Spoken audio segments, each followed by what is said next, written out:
Sud Radio, les débats de l'été, 10h-13h, Maxime Liédo.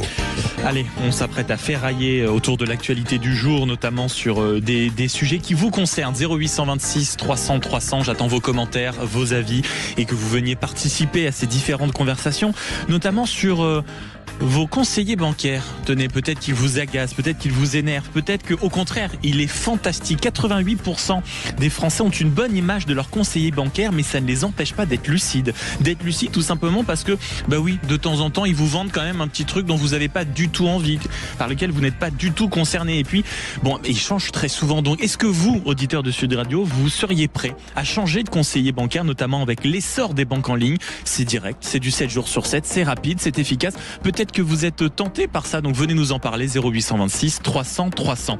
Et puisqu'on parle du travail, tenez, est-ce que la France aime encore ça? Est-ce que la France aime encore bosser? Quand on voit l'absentéisme record au travail, 2 fois plus qu'aux États-Unis, 2 fois plus qu'au Royaume-Uni, on atteint les 6% jusque dans le privé. Et un autre chiffre aussi très intéressant qui, je n'en doute pas, fera réagir autour de la table, 7% des salariés seulement en France se sentent, écoutez bien, pleinement engagés dans leur boulot.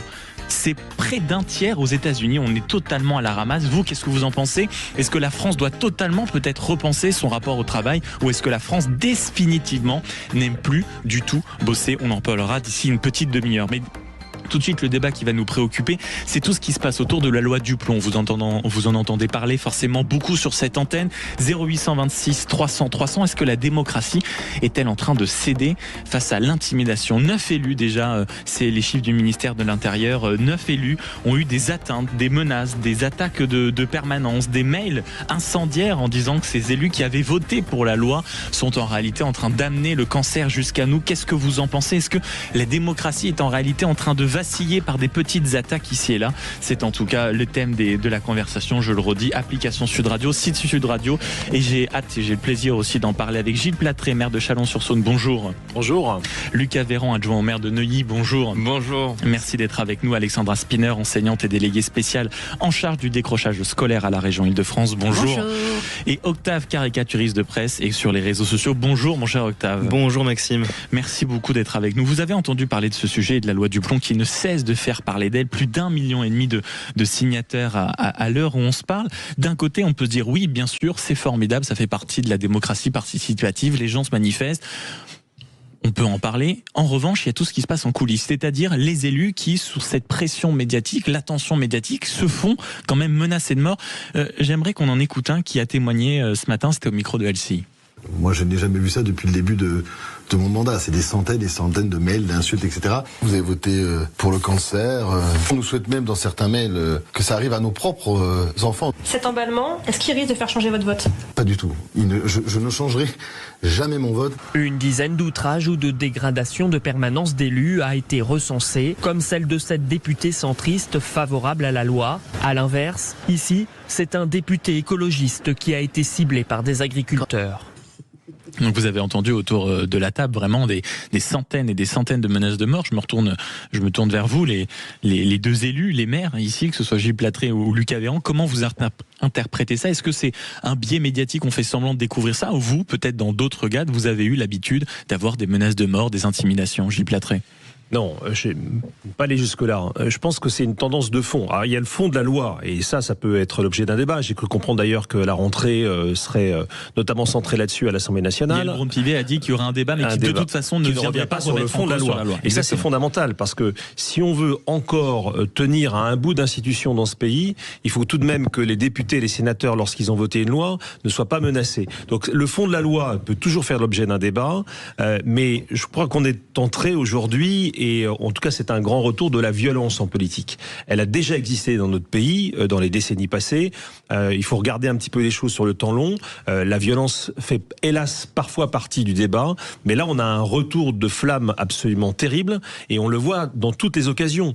On voit bien, parce qu'on n'est pas naïf, que les mouvements qui ont promu cette pétition ne sont pas des mouvements qui par ailleurs sont toujours très respectueux de la démocratie, sont des mouvements souvent violents, de l'écologie radicale. Alors qu'il y a y a un débat sur le fond, encore une fois, ça c'est le rôle du Parlement qui représente la nation. On a beau penser ce qu'on veut de l'Assemblée nationale et du Sénat, c'est son rôle, c'est leur rôle.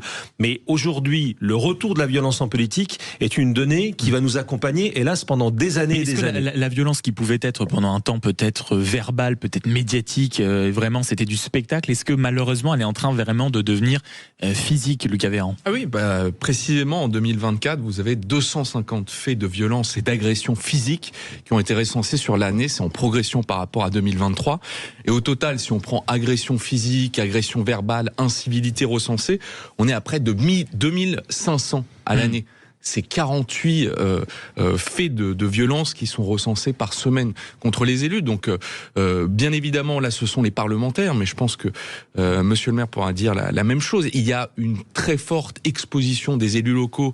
On a en mémoire chaque été parfois des maires qui s'interposent pour rétablir l'ordre public, qui se font directement quand ils peuvent, parce que quand on voit tout ce qui se passe à Limoges, à Nîmes ou à Béziers, il y a quand même ils ont les moyens et parfois les moyens leur manquent parce que malheureusement l'État n'est plus là pour assurer sa mission régalienne première. Donc il faut en effet réagir d'abord par des outils législatifs, et il y avait eu une loi sur le statut de l'élu qui octroie la protection fonctionnelle pour les élus, mais derrière, vous avez raison de rappeler qu'il faut des moyens, parce que c'est bien d'édicter les lois, mais si elles sont, encore une fois, juste un texte qui ne se traduit pas par une mise en œuvre, et en plus, cela s'installera. Oui, puis c'est l'effet pervers, c'est-à-dire qu'en réalité, on met des dispositifs, là c'est la première fois qu'une pétition arrive à se hisser à ce niveau-là, au point d'organiser un débat à l'Assemblée nationale, il y a le retour de bâton derrière, c'est-à-dire que signature record, un débat, on peut pas changer la loi, donc il y a cette espèce en plus derrière peut-être de frustration démocratique. La pétition est prévue par nos lois, c'est-à-dire que le problème n'est pas la pétition. À la rigueur, ça c'est un moyen d'expression pacifique. Alors on peut quand même s'interroger. Une pétition, on l'avait hissé à un certain niveau après les gilets jaunes, l'intimidation des députés. Ça, par contre, c'est absolument intolérable. Alexandra Spinner, sur ce retour de la violence en politique, est-ce que vous pensez qu'à peut-être sur certains sujets, et celui-ci en est un exemple, peut-être que la démocratie peut céder, c'est-à-dire tout d'un coup se dire on met sur place peut-être dans nos circonscriptions il y a un tel retour de la violence qu'on va devoir changer d'avis et plus exercer la liberté du parlementaire. Alors j'espère que la liberté des parlementaires sera toujours sanctuarisée. En revanche, je ne vois pas pourquoi cette décivilisation qui nous ronge. Décivilisation. Une décivilisation, oui. Enfin, je veux dire, c'est quand même terrifiant de voir des élus recevoir des mails qui leur expliquent qu'il faudrait que leurs enfants soient victimes de cancer. C'est quand même terrible qu'un de mes collègues, Vincent Jeanbrun, ait vécu ce qu'il a vécu, c'est-à-dire on a mis le feu à sa maison, on s'est attaqué à sa famille. Mais des exemples comme ça, on en a à l'infini. Il y a une sorte de... Tout est désacralisé, c'est-à-dire qu'il n'y a plus rien qui tienne vraiment debout. Alors, sur le fond, encore une fois, on peut en débattre, oui, bien sûr. Mais j'aimerais dire que le débat a eu lieu, puisqu'il y a eu un vote. Enfin, le débat parlementaire, c'est cela. On y reviendra après sur le débat, déjà parce que beaucoup l'estiment faussé. En tout cas, les ONG disent mais regardez, c'était pas les bons chiffres, etc. Et au contraire, parfois, il y a même le Conseil constitutionnel qui dit peut-être l'insincérité des débats parce qu'on a utilisé des mécanismes à l'Assemblée qui font. Encore une fois, toute cette éco-anxiété est quand même portée par des groupuscules qui sont des groupuscules qui agissent par la violence, de façon systématique. Voilà, qui sont violents, c'est leur façon de procéder. On le voit avec la 69, on le voit avec la Méga-Bassine, c'est absolument partout. Octave, caricaturiste de presse et sur les réseaux sociaux, comment vous observez-vous ces phénomènes? Est-ce que vous pensez à un moment que la démocratie peut basculer vers quelque chose de plus physique? Complètement. Je pense qu'on arrive même à une ère de révolution, pratiquement. On le voit, c'est pas que le seul sujet. Il y a des sujets même géopolitiques qui sont très clivants et qui s'installent même au sein de notre République et de notre pays. Je pense qu'aujourd'hui, ce rapport à cette loi, en fait, du plomb, elle est importante. Moi, je suis d'une génération qui aujourd'hui est très très engagée, mais au-delà de l'engagement, elle est aussi impactée par la consommation et par ce qu'on consomme aujourd'hui.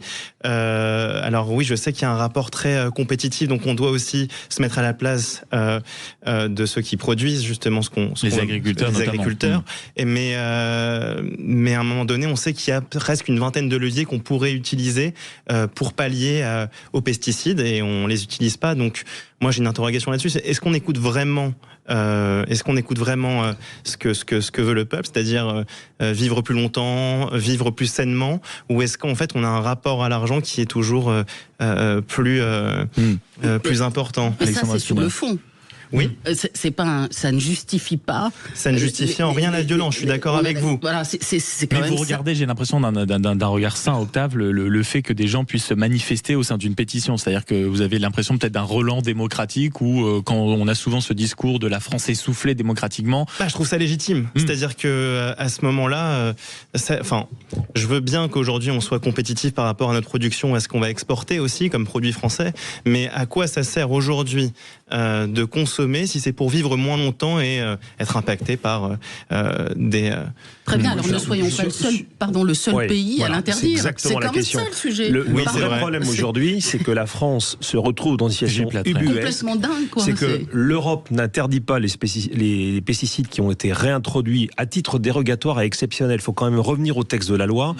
On est vraiment sur des filières en tension qui sont soumises à de la concurrence qu'on pourrait presque qualifier de déloyale des autres. C'est-à-dire que si vous interdisez en France ce que vous autorisez dans le reste de l'Europe, en réalité, il va se passer quoi? Notre production va chuter et il va se passer ce qui s'est passé pour les cerises, c'est-à-dire qu'on importait des cerises qui étaient traitées avec des pesticides parce que nous ne pouvions pas protéger notre propre production parce que les pesticides étaient interdits. Vous voyez un peu la folie dans laquelle nous sommes. Donc c'est pas simplement une question, alors je suis entièrement d'accord sur la question sanitaire, c'est aussi une question de régulation européenne. Pour le coup, l'Europe se grandirait à essayer d'être un peu plus directe et plus coercitive avec les autres producteurs et pas simplement nous avec les Français. 0826 300 300, est-ce que la démocratie va céder face à l'intimidation? On le voit, que ce soit les groupuscules violents, et malheureusement les exemples se sont multipliés ces dernières semaines, ces derniers mois, ces dernières années. On repense à la loi 69, à ce qui s'est passé peut-être autour des méga bassines. Est-ce que la violence va réussir peut-être à un moment malheureusement à faire basculer ce qui est un exercice démocratique, est un droit fondamental notamment pour ceux qui l'exercent? On pense aux élus. 9 ont subi, selon le ministère de l'Intérieur, ont recensé violence, que ce soit menace de mort ou dégradation de permanence. 0826 300 300. Venez participer à la conversation. Vous êtes bien sur Sud Radio. À tout de suite. Sud Radio. Parlons vrai. Parlons vrai. Sud Radio. Parlons vrai. Sud Radio. Parlons vrai. Sud Radio, les débats de l'été, 10h-13h, Maxime Liédo. Un seul numéro à appeler, 0826 300 300, application Sud Radio et également réseaux sociaux. J'ai besoin de vos avis, de vos commentaires. Est-ce que la démocratie française va céder face à l'intimidation qu'on peut voir par les ONG, par certaines personnes violentes, notamment sur des projets, il faut le dire, ou agricoles ou écologiques en grande partie. Et le débat, croyez-moi, se poursuivait à l'instant en studio. Et on va y revenir, mais j'aimerais qu'on fasse un tour du côté du standard. 0826 300 300. Bonjour Bruno. Oui, bonjour. Merci beaucoup de nous appeler sur Sud Radio. Vous avez quand même été interpellé par ces 9 élus menacés. C'est totalement inacceptable. Mais est-ce que vous croyez peut-être à un point de bascule, vous? Je sais pas, mais c'est pas normal. On n'attaque pas les gens comme ça, en plus leurs enfants, quoi. Je sais pas. C'est quelque chose qui me dépasse un peu. Voilà, je trouve que c'est inacceptable. Mais comment vous le regardez, vous? C'est-à-dire que c'est un monde que vous comprenez plus, ou justement vous voyez bien quand même qu'il y a des instrumentalisations derrière qui poussent malheureusement parfois le curseur jusqu'à la violence physique? Alors, je pense déjà que les instrumentalisations, elles ne poussent que les gens qui ont envie d'être poussés. Il y a peut-être des gens le qui... bon sens. Le bon sens de Bruno, ça. Merci Bruno. Il y a des gens qui peuvent quand même faire la différence en se documentant un peu, quoi. Ensuite, je comprends que les gens se sentent frustrés parce que ils ont l'impression qu'on leur confisque quelque chose, et surtout que le discours qu'on entend est parfois biaisé. Parce que ce néonicotinoïde là, voilà. Néonicotinoïde, en effet. Voilà, apparemment, ça serait un des moins pires. Voilà. Mais à mon sens, peut-être je me trompe, mais si on avait voulu vraiment aider les agriculteurs, on aurait interdit l'importation de fruits et de légumes traités. On aurait vraiment suspendu, par exemple, le Mercosur, qui fait des débats là aussi à l'Assemblée nationale, mais qui semble être pressé par la Commission. Voilà, les agriculteurs, ils auraient pu vendre mieux, nos agriculteurs à nous, et vendre peut-être à un meilleur prix et en préservant la santé des gens. Ouais. Ensuite, ce produit, il est quand même utilisé beaucoup, si mes renseignements sont bons, sur la betterave et la noisette. Absolument. Et partout en Europe, accessoirement. Voilà. Mais pour moi, le fait d'autoriser ce produit, ça a été un peu un nuage parce que nos agriculteurs, leur principal souci, c'est le coût de la production. Ouais.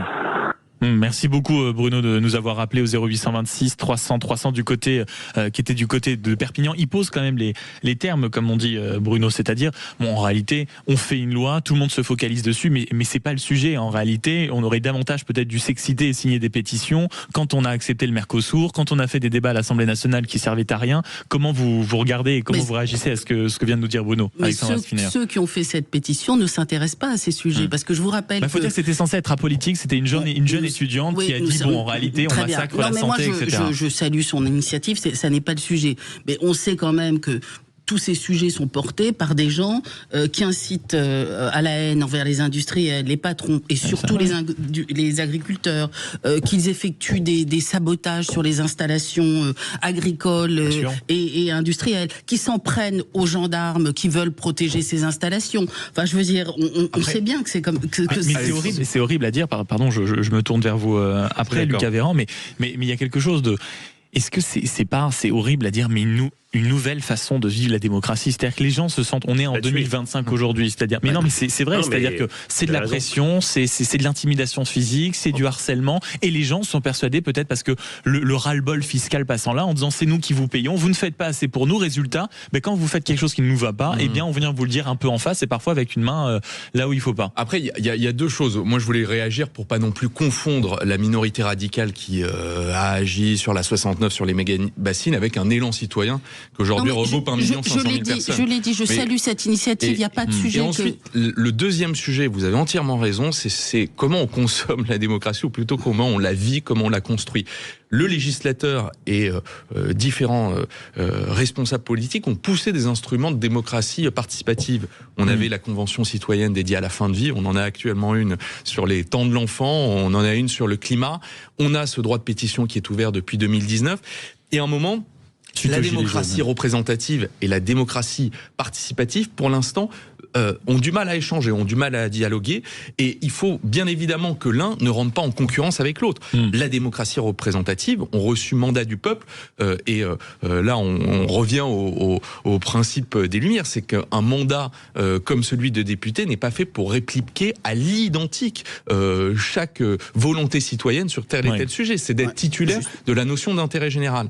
Et je termine, c'est qu'en fait, sur cette pétition, il y a un angle thématique qui est la santé, et sur lequel on aura tous collectivement du mal à dire, on n'a pas envie d'avoir... Mais quand on parle de la productivité des agriculteurs, de ce que l'on évoquait, la trappe aux importations finalement, avec la baisse de la production, on a du mal, et c'est aussi le rôle... pour le coup de la démocratie du politique de prendre le sujet dans sa globalité et de bien évaluer les effets de bord. Est-ce que des élus menacés après le vote de la loi Duplon, la démocratie française est-elle en train de céder à l'intimidation? Oui, pour 77% de nos auditeurs. Par exemple, je vous lis la réflexion de Michel qui est au cœur de la discussion qu'on est en train d'avoir, qui nous dit mais enfin quelle démocratie? Est-ce qu'on peut vraiment parler de la plupart des normes qui viennent de Bruxelles alors que les Français en 2005 avaient oui, ça c'est pas le cas. C'est un contre-emploi puisque là on est sur une norme française. Oui, qui n'est pas européenne. Française et entièrement. Mais la sensation, peut-être, à un moment, rappelez-vous, ces fameux Français qui avaient refusé les diktats européens en 2005 et qui se sont aujourd'hui frustrés. Il y a peut-être encore ce fil rouge de la frustration du référendum de 2005 sur la Constitution européenne. On voit bien qu'on est, avec l'intervention de votre auditeur il y a quelques minutes, on est sur la notion de souveraineté. Enfin, c'est-à-dire à un moment donné, si on veut, on est sur la notion de souveraineté lorsque la loi est votée précisément pour éviter de dépendre moins d'importations de pays qui n'appliquent pas les mêmes règles que nous, et on est sur la notion de souveraineté lorsqu'on reconnaît, je pense qu'on est assez dans le consensus autour de cette table, aux députés, le droit et même le devoir de porter l'intérêt général, de définir souverainement quelle doit être la politique et la loi de la France. Or, face à ça, des mouvements bien organisés, très minoritaires, mais très activistes, sont en train de prendre la main sur le terrain. Et cette notion du retour de la violence en politique, notamment autour des thématiques de l'écologie radicale, est en train de devenir une norme partout sur le terrain. Je le dis bien, non seulement sur les grands débats, vous avez cité les méga-bassines, on en a d'autres sur l'autoroute, etc. Mais surtout sur les débats de niche de plus en plus. Ce sont des débats de niche, mais qui ont un fort, parce que ça, on voit bien que ça sensibilise une grande partie de l'opinion contre un fort fort retentissement médiatique. Donc attention, parce que à force de trouver que c'est plutôt sympa, parce qu'il y a des causes justes, et on est tous d'accord pour dire ça, mais derrière ces causes justes, il y a une instrumentalisation très nette de personnes qui sont ultra politiques et qui aujourd'hui ont décidé par la violence d'imposer leur loi, par l'intimidation. Et on sait bien, et le député, le sénateur Duplon l'a dit lui-même, que cette grande mobilisation est aussi faite pour impressionner le Conseil constitutionnel qui, à la fin des fins, aura le dernier mot sur le texte. Alexandra Spinner. Non, juste pour répondre singulièrement à ce que vous venez de dire, évidemment que ceux qui ont signé cette pétition ne cautionnent pas les violences contre les élus. C'est pas du tout ce que je suis en train de dire. Je dis simplement qu'il y a une frange radicale dans les mouvements écolos qui d'ailleurs porte préjudice aux causes qui prétendent porter. Maintenant qu'il y ait un vaste mouvement citoyen, qu'on s'empare de sujets forts, je trouve que c'est très bien. Je regrette d'ailleurs que ce soit pas vraiment le cas, parce que je trouve que notre modèle démocratique, il est à bout de souffle. Quand on voit le débat, le non-débat qui a eu lieu sur la fin de vie, typiquement, j'ai pas le sentiment que les citoyens se soient vraiment exprimés, typiquement. Mais on est assez d'accord là-dessus, c'est que moi je partage votre point de vue à 100%, c'est que qui prend le leadership de cette cause, c'est souvent justement des personnes qui sont pas saines d'esprit et qui mettent un électorat à un rapport sain pour la vie. C'est hyper contradictoire. Le tout sur des arguments, la plupart du temps, qui sont fallacieux. C'est-à-dire que c'est toujours des biais qui sont utilisés. C'est ça qui est très dangereux aussi pour la démocratie. C'est-à-dire que la plupart qui s'engagent pour cette cause le font sur des éléments jeunesse, avant tout. Et je me demande justement à qui on s'adresse aujourd'hui. Est-ce qu'on s'adresse pas à un futur électorat de 2032 ou de 2027 qui approche de la majorité et donc du coup qui est très instagrammable, très axé à la communication des réseaux sociaux, et donc il y a un rapport à la communication qui rend enfant la manière de raisonner et donc de réagir, et donc qui a très vite accès à la violence. Dans ce que vous dites, Octave, c'est là où c'est presque vertigineux. C'est précisément, rappelez-vous les gilets jaunes qui avaient commencé sur les réseaux sociaux. Là, la pétition a un succès dingue précisément parce que c'est partagé par les influenceurs, que par des personnalités avec énormément d'abonnés, des acteurs comme Pierre Ninet. C'est-à-dire que tout d'un coup, on a une concentration de personnalités qui s'adressent à ce public et qui les politise presque indirectement. 0826 300 300. Bonjour Philippe. Est-ce que vous nous entendez, mon cher Philippe ? Philippe est en train de marcher dans sa maison. Philippe est... Ah, bonjour, mon cher Philippe, vous allez bien ? Ça va.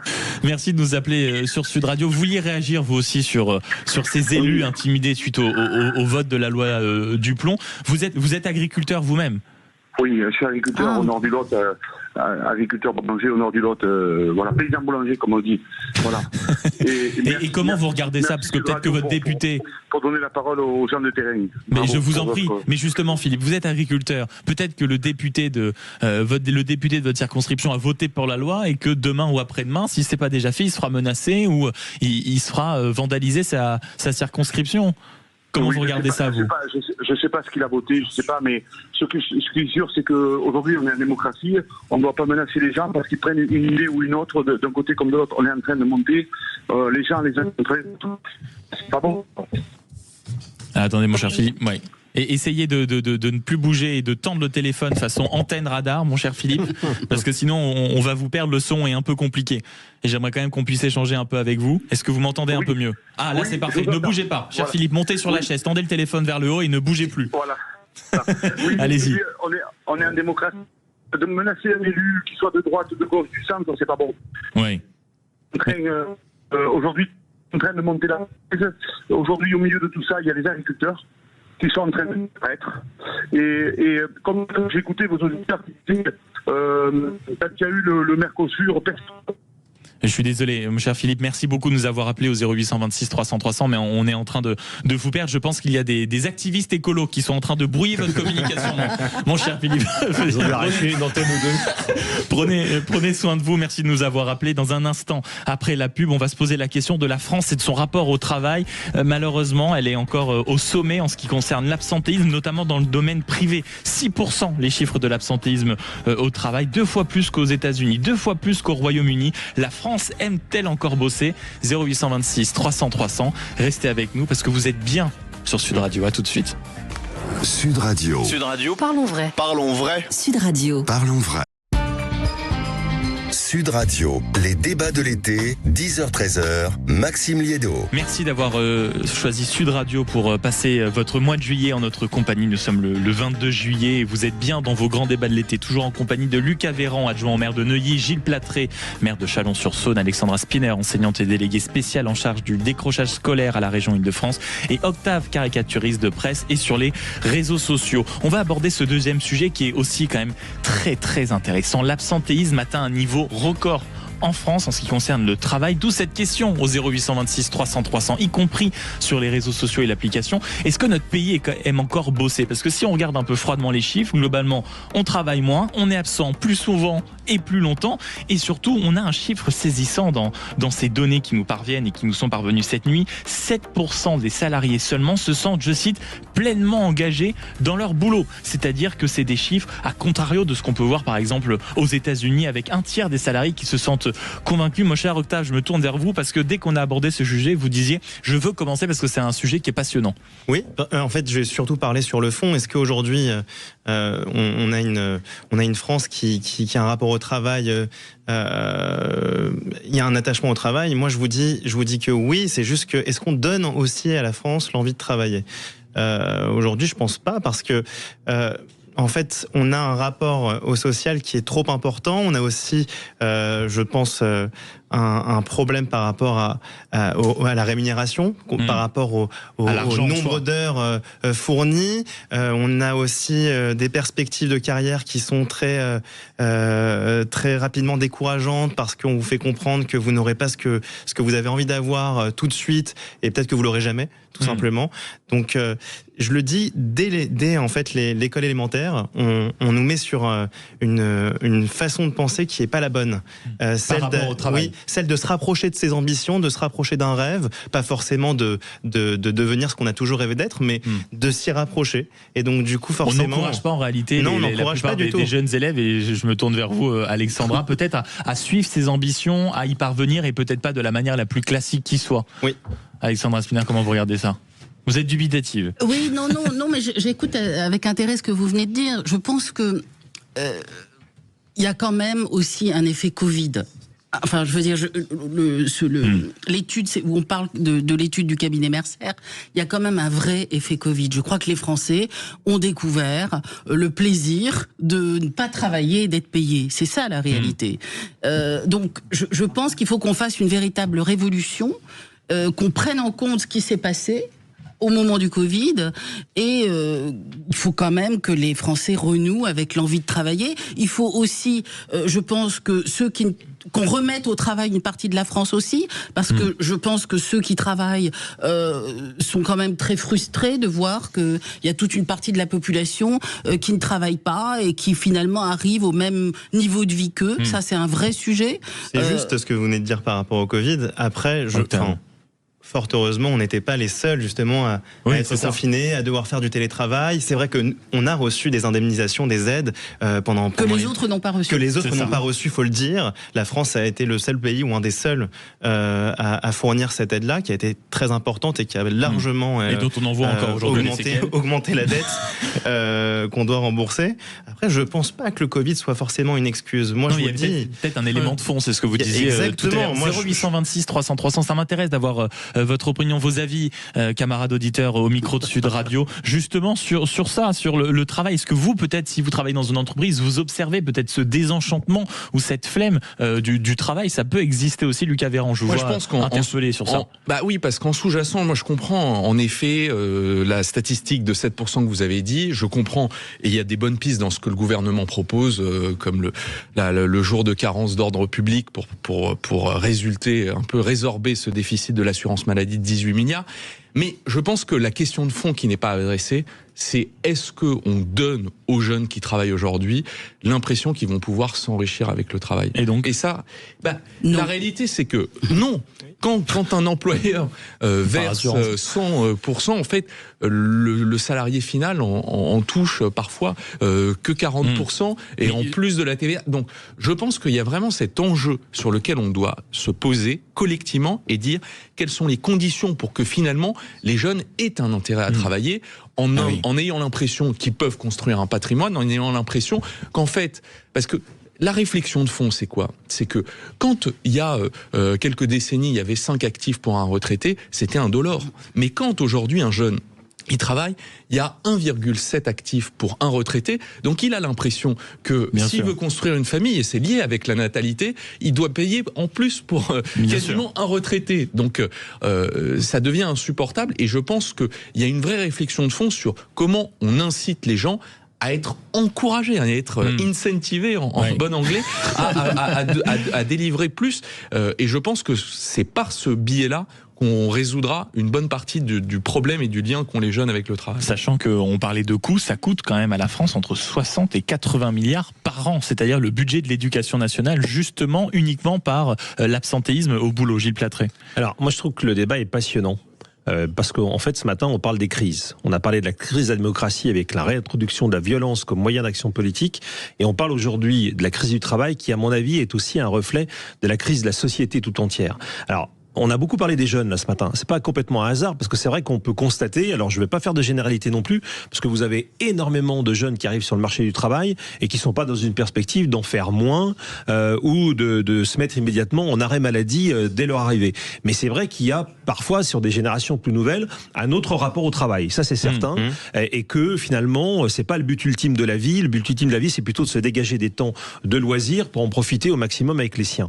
Cela dit, si vous regardez l'étude quand même qui a été publiée, et alors à prendre avec quelques pincettes parce que je vous renvoie à d'autres études publiées cette année au printemps, notamment par Le Monde, qui montraient plutôt que les chiffres étaient en voie de stabilisation et pas d'explosion. Donc il faut juste faire attention à nos sources. Il n'en reste pas moins que ce que l'étude montre d'abord, c'est une augmentation de la durée moyenne de l'arrêt du temps de travail. Donc c'est pas simplement l'abus des 48 heures, 36 heures qu'on va demander à son médecin par visioconférence pour être tranquille parce que votre supérieur hiérarchique vous a dit que vous aviez pas assez bossé hier.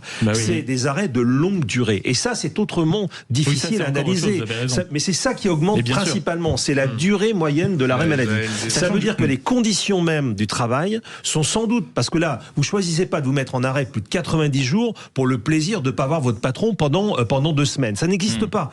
Donc on a vraiment aujourd'hui des conditions qui doivent être analysées. J'ai pas de réponse immédiate à vous dire. Je dis simplement que ce qui moi ça m'interpelle dans la statistique, c'est l'allongement de la durée moyenne de l'arrêt maladie et notamment des arrêts de longue durée. Et ça c'est autrement interpellant sur les conditions de travail. Et vous avez raison de dire qu'il faut lire cette étude en détail, notamment sur justement ceux qui bénéficient ou ceux qui se permettent d'être absents au travail. Ce n'est pas tellement les jeunes. On s'aperçoit que plus on vieillit, plus on est absent au travail. Les jeunes, contrairement peut-être à l'image qu'on pouvait se faire, sont ceux qui sont le moins absents au travail. 10 jours en moyenne pour les hommes, 8 jours pour les femmes. Et par exemple, aller entre 35 et 45 ans, c'est déjà 20. On arrive très vite dans la vingtaine de jours. Bonjour Anita.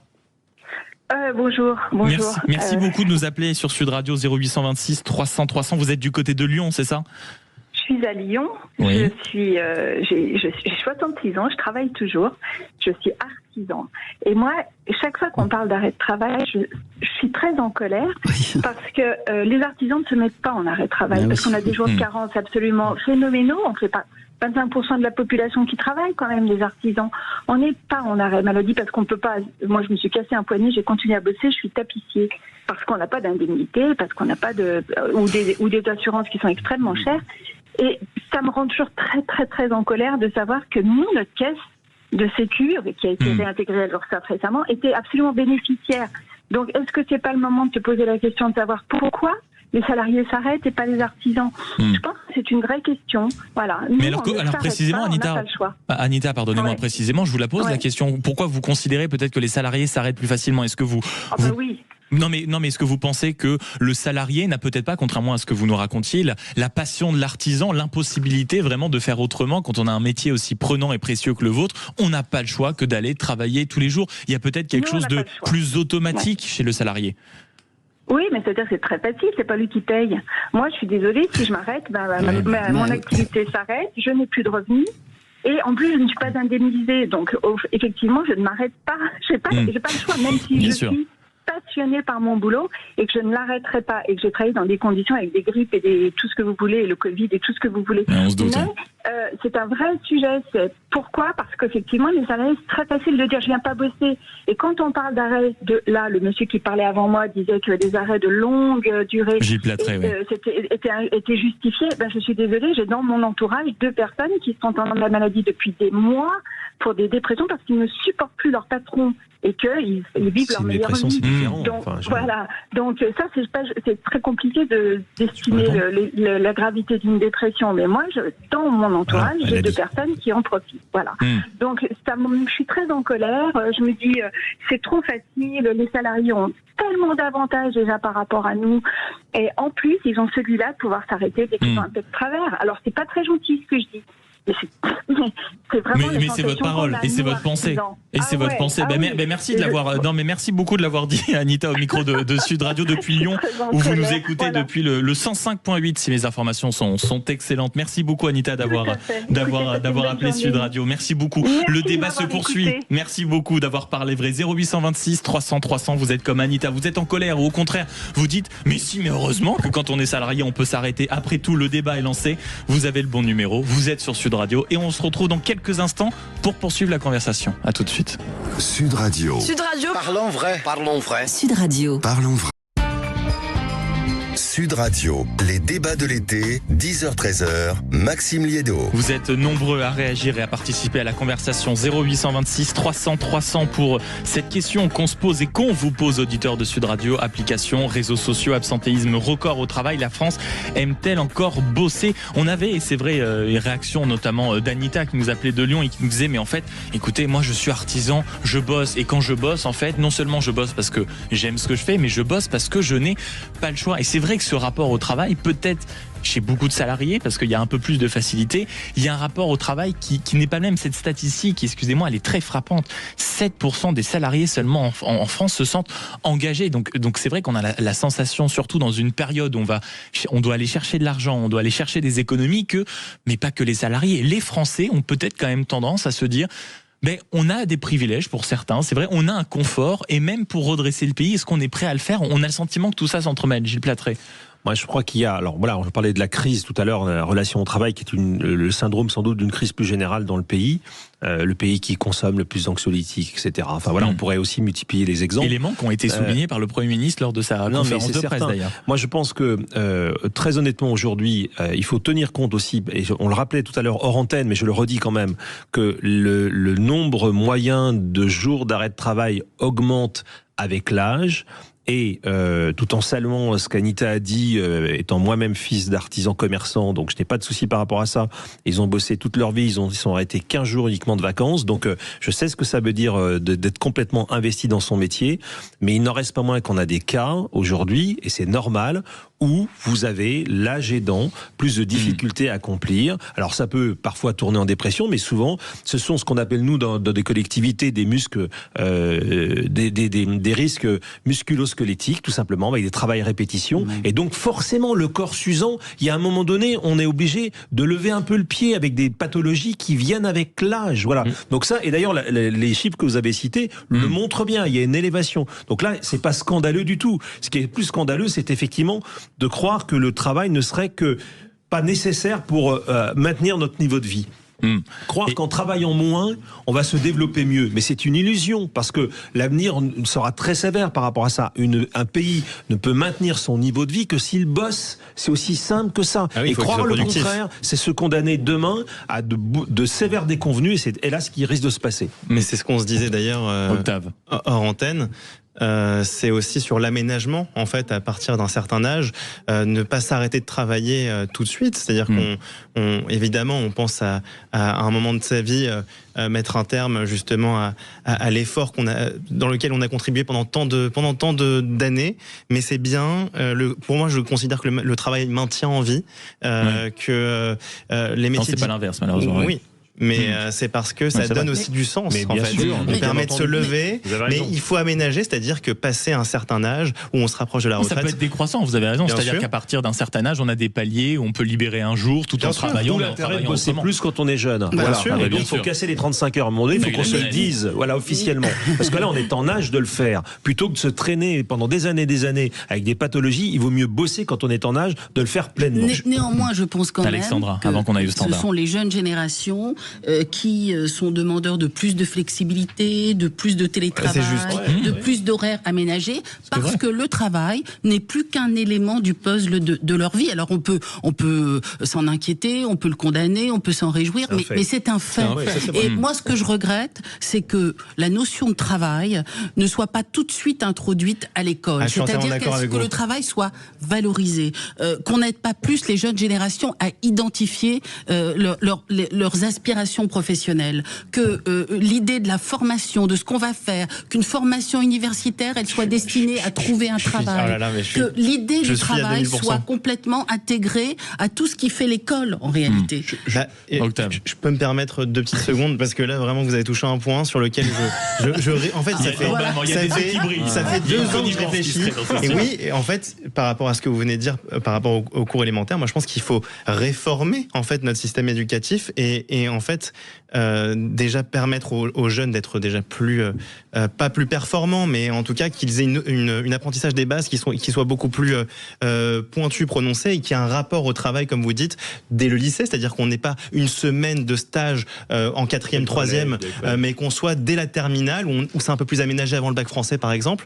On est 6 mois de stage en entreprise dans une entreprise où on a un rapport au travail qui soit plus physique, soit plus concret surtout. Oui, aussi, mais qu'on ait un rapport à la réalité, qu'on se dise pas dès la fin de nos études, en fait on veut pas faire tel métier ou tel métier parce que on a cette image du métier qui est pénible. Non, vous le serez en le pratiquant ce métier. Et en tant que stagiaire, déjà ça va vous servir, et c'est une école de la vie, ça. Mais sur l'aspect concret du travail, on voit aussi à quel point en France, contrairement à énormément de pays en Europe, on est encore un peu attardé sur les filières professionnelles, en étant persuadé que ce n'est pas ce qui va pouvoir permettre de transformer l'essai professionnellement, alors que tous les chiffres montrent le contraire, que ceux qui font des filières pro s'intègrent mieux, s'intègrent plus vite, gagnent leur vie de façon en réalité beaucoup plus concrète et beaucoup plus rapide. Mais on je sors moi-même d'un cursus professionnel, donc c'est plus concret, ça a des avantages en réalité. Lucas Véran.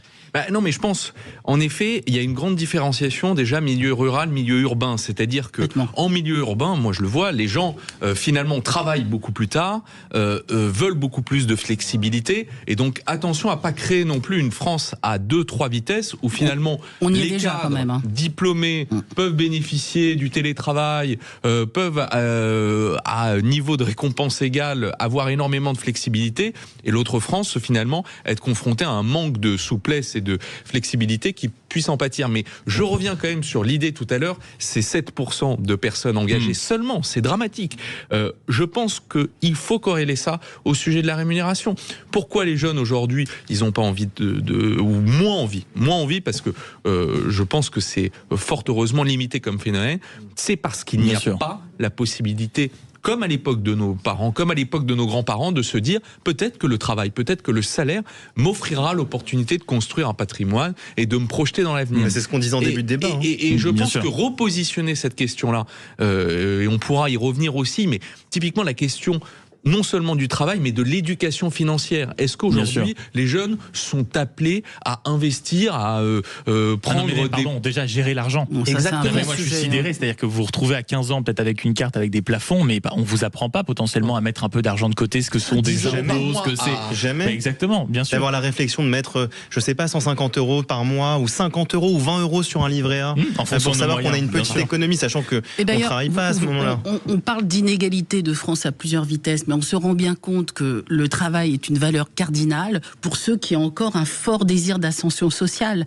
Et là où on arrive à un modèle qui s'essouffle, c'est que finalement, cet ascenseur social, il est complètement bloqué. Vous parliez, Gilles, de désenchantement. Mais oui, quel est l'avenir qu'on propose Bien aussi sûr. à ces jeunes? Un récit collectif de prospérité. Complètement. Mais ce sera le mot de la fin pour l'espoir de prospérité glissé par Lucas Véran. J'aimerais qu'on passe à notre dernier sujet, qui est là aussi quand même très concret et pas totalement sans lien avec le sujet qu'on a abordé. Qui dit argent dit compte bancaire. Qui dit compte bancaire dit agence bancaire. Et dans les agences bancaires, mesdames, messieurs, il y a des conseillers. Et cette question que je veux vous poser, est-ce que vous seriez prêt à changer de conseiller? Parce que c'est un sondage et c'est un petit papier qu'il fallait dénicher dans le Figaro Écho de ce matin avec un chiffre en apparence chouette. 88% des Français ont une bonne image de leur conseiller bancaire. C'est un sondage IFOP en 2024. Mais on s'aperçoit quand même que de plus en plus, certains reprochent à leurs conseillers de tenter de le vendre des produits dont ils n'ont pas besoin. Certains reprochent aux banques de changer beaucoup plus de conseillers. Il y a quand même un taux de rotation de 10,6%, ce qui est considérable. Et 30% des effectifs dans certaines banques ont été renouvelés en 5 ans. Donc c'est considérable, il n'y a plus de lien humain. Vous, par exemple, autour de la table, et je suis intéressé aussi par ce que vous en pensez, ce que vous pensez, auditeur 0826 300 300, est-ce que vous êtes prêt à potentiellement à vous séparer de votre conseiller bancaire? Il y a Lucas Véran qui me regarde en disant oui tous les jours. Non mais parce que confessez-vous, Lucas, confessez-vous. Je confesse que je n'aurais aucune difficulté à se séparer de mon conseiller bancaire parce que je le connais pas. Ah oui. Non mais c'est que effectivement on a cette rotation dans beaucoup d'agences bancaires qui fait que on a l'incapacité de créer un lien de confiance et de relation avec son conseiller. Et je pense, et le sujet est complètement lié au sujet précédent. Les jeunes se rendent compte que finalement le banquier, il est là pour ramener de l'argent à son établissement bancaire. Et dès qu'il peut vous mettre une assurance, exactement, un truc comme ça, il n'est pas là pour un abonnement téléphonique, la construction d'un patrimoine. Et aujourd'hui, il y a énormément de solutions. Je prends l'exemple de cette start-up Finari qui analyse les frais cachés en ligne dans énormément de contrats d'assurance vie. Finalement, le conseiller bancaire est de plus en plus vu comme un ennemi vis-à-vis de la transparence des produits financiers et comme finalement quelqu'un qui n'est pas là pour vous accompagner dans la construction de votre patrimoine, mais qui est là finalement pour vendre son fruit. Le sujet qui est distingué en revanche, c'est qu'il y a un sujet d'accessibilité. Avec mon propre conseiller, mais non, mais il y a une vraie question, c'est on a cette donnée-là où je pense que les jeunes, globalement, avec les plateformes en ligne, les Fortunéo, etc., seront amenés à moins, mais on a un sujet dans les territoires, en revanche, où pour une part significative de la population, on a ce besoin d'interlocuteurs. Donc, transformons un peu le modèle. Oui, pardon. Et ne mettons pas à mal, parce que je vois aussi dans les grands établissements bancaires la tentation pour de la rentabilité de finalement réduire le volet au niveau des agences et de seulement garder la branche banque privée qui est rentable. 0826 300 300, auditeurs de Sud Radio, appelez-nous. Est-ce que vous verriez vous séparer de votre conseiller bancaire ou au contraire vous êtes tombé sur une pépite? C'est une histoire d'amour qui ne cesse de durer. Appelez-nous pour une fois qu'on peut dire du bien de certaines banques. C'est pas tous les jours. Alexandra Spinner, je vous voyais réagir. C'est vrai que le rapport à l'argent, certains on en a besoin, c'est un sparring partner, comme on dit en bon anglais, comme dirait Lucas Véran. Oui, il y a aussi une vraie fracture territoriale. Vous avez une fracture générationnelle. Allez expliquer à des personnes âgées qui sont pas tellement familiers avec l'outil numérique. C'est comme le liquide en réalité. Oui, regardez ces débats sur l'argent liquide, peut-être pas les jeunes. Mais d'avoir un compte en banque en ligne, vous imaginez la difficulté que ça suppose. C'est-à-dire que pour certains, c'est une facilité de passer outre le conseiller bancaire, mais pour les personnes âgées, c'est une catastrophe en réalité. Et puis, dans certains villages, le conseiller bancaire, c'est comme le facteur, c'est encore le lien social. Bien sûr, évidemment. Et de toute façon, et puis qui vous ont accompagné dans les projets de vie et le crédit pour la maison, le crédit pour la voiture, ceux qui ont... moi je vois dans ma famille par exemple, c'est la même agence bancaire et on a une chance, c'est qu'à chaque fois on s'énerve parce qu'on ne veut pas changer de conseillère et vu qu'elle nous supporte depuis des années, il n'y a pas de raison, mais c'est vrai que c'est celle qui accompagne, c'est les ouvertures des banques, des comptes pour les premiers enfants, ça peut c'est un juste équilibre. De toute façon, quoi qu'il arrive, le rapport à l'humain, on en a besoin et surtout pour ce genre de cas de figure, quand il s'agit de gérer son argent et qu'on a des problématiques, on a besoin de s'adresser à une personne de confiance entre guillemets, parce que ça dépend à qui on s'adresse. Moi personnellement, mon conseiller financier, je ne m'en plains pas, mais oui. Et en ce qui concerne justement la génération qui n'a pas justement ce contact et ce feeling avec le digital, je pense aussi qu'il faut mettre des leviers là-dessus. Pourquoi dès aujourd'hui, on n'essaierait pas d'installer une sorte de formation. C'est une hypothèse, mais une formation pour apprendre justement à faire une mise à jour sur ce qu'on doit savoir aujourd'hui. Voilà, c'est important. Et puis on en parlait un peu en coulisses. C'est vrai que le nombre de choses que vous découvrez quand parfois vous êtes taxé ou que votre banque vous prélève, c'est sidérant, que ce soit les agios, que ce soit les frais, que ce soit à chaque fois que vous demandez un pseudo-service. C'est peut-être ça qui peut parfois frustrer beaucoup de gens qui nous écoutent. Bien sûr, Gilles Platré, comment vous regardez ce débat-là? Est-ce que votre conseiller bancaire est un ami? Non, c'est pas un ami, mais en tout cas c'est quelqu'un de confiance. Juste quand même un petit mot. Vous avez dit que 88% des Français souhaitaient conserver leur conseiller bancaire. Ils sont satisfaits en tout cas. Ils sont satisfaits. Donc ça veut dire qu'il y a 12% qui ne le sont pas, si j'ai bien compté. Si les 12% devaient signer une pétition contre leur conseiller bancaire, il serait 8 millions à la signer. Et pourtant, vous auriez 59 millions de Français qui veulent garder. Juste pour le petit débat du début d'émission, les 2 millions c'est beaucoup, mais c'est pas beaucoup par rapport à ceux qui n'ont pas signé. Donc simplement, il y a quelque chose. Pas de pétition, s'il vous plaît, contre les conseillers bancaires. Ce que je veux simplement dire, il y a quelque chose qui m'interpelle, et moi je le vois dans ce qu'on met en place dans ma mairie à Chalon-sur-Saône.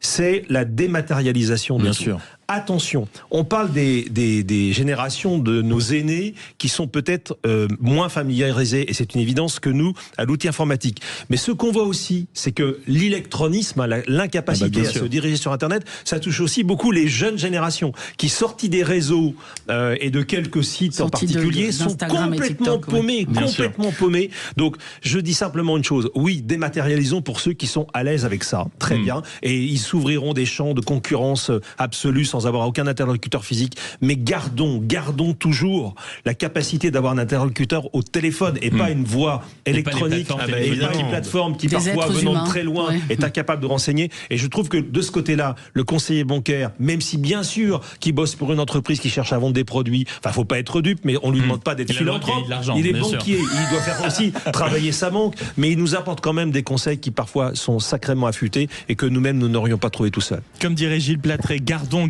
un peu d'énergie pour cette dernière ligne droite de l'émission jusqu'à midi, notamment pour les coups de cœur et les coups de gueule. Vous êtes bien sur Sud Radio et on revient dans quelques secondes. À tout de suite.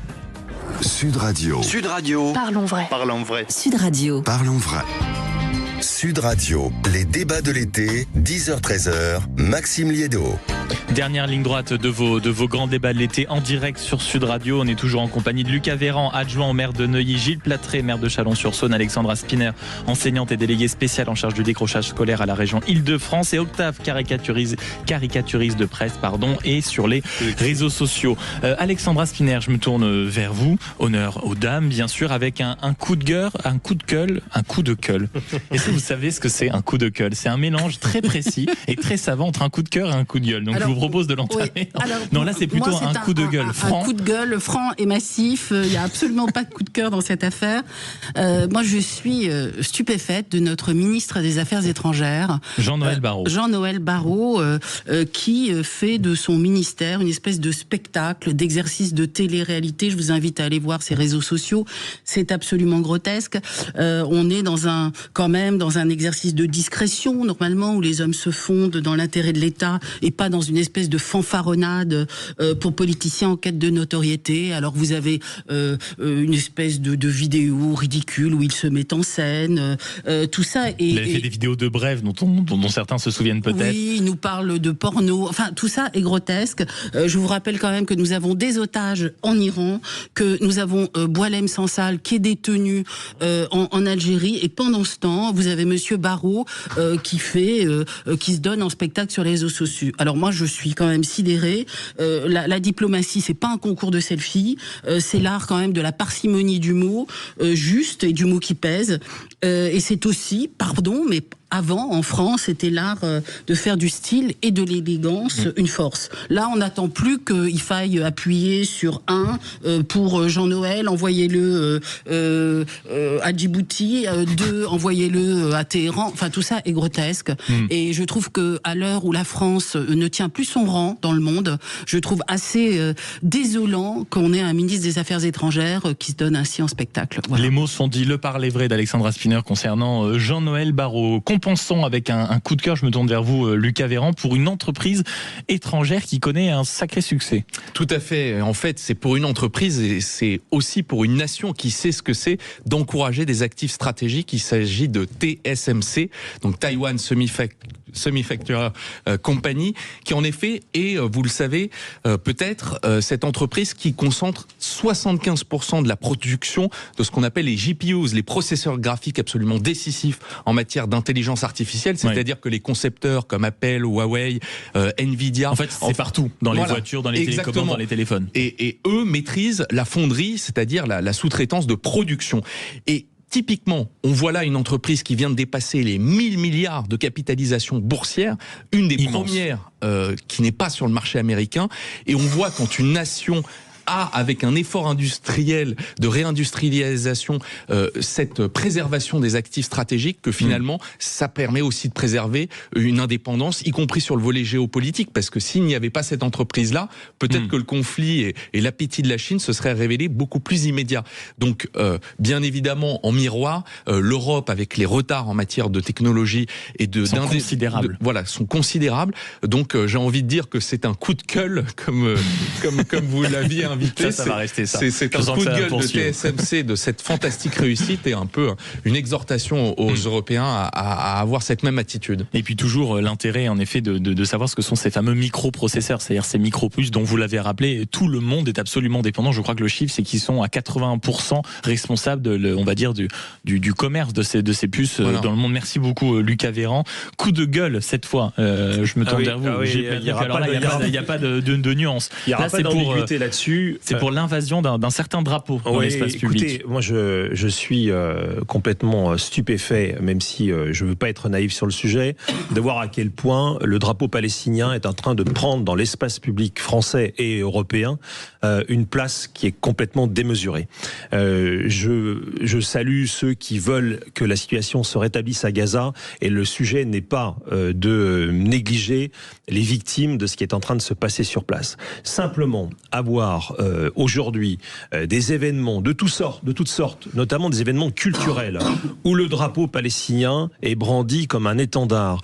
On a évoqué tout à l'heure ensemble le festival d'Avignon avec les propos scandaleux de son directeur. Je pourrais aussi dire plus modestement l'invasion du drapeau palestinien dans ma propre ville, qui vient de fêter les 38 ans de son festival des Arts de rue, qui par ailleurs s'est très très bien passé.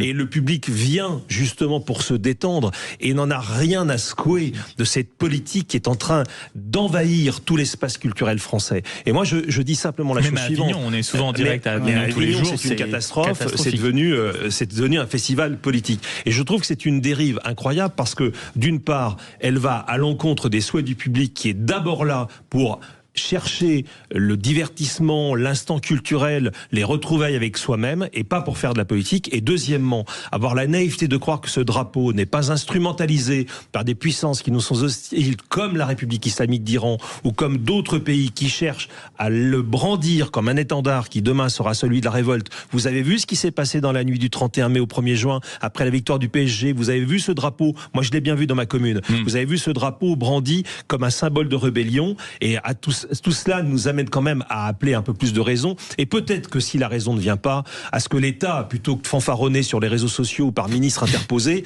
s'intéresse quand même au fond de ce drapeau et finisse peut-être un jour par considérer qu'il est un emblème séditieux qui ne peut pas être toléré sur le territoire national. Le coup de gueule sans nuance de Gilles Platré concernant l'invasion du drapeau palestinien un peu partout sur le territoire français. Essayons de partir, pour ceux qui sont sur la route des vacances, avec une note positive, et je me tourne vers vous, Octave, caricaturiste. C'est un coup de cœur, un joli coup de cœur pour Tomorrowland, c'est ça ? Exactement, et ça me permet de rebondir sur ce que vous venez de dire par rapport à cet engagement géopolitique et en brandissant le drapeau palestinien quand on n'est pas vraiment concerné par la situation, vu qu'on n'est pas confronté à cette réalité qui se passe au Proche-Orient. À Tomorrowland, il s'est passé quelque chose d'unique et qu'on ne parlera sûrement jamais.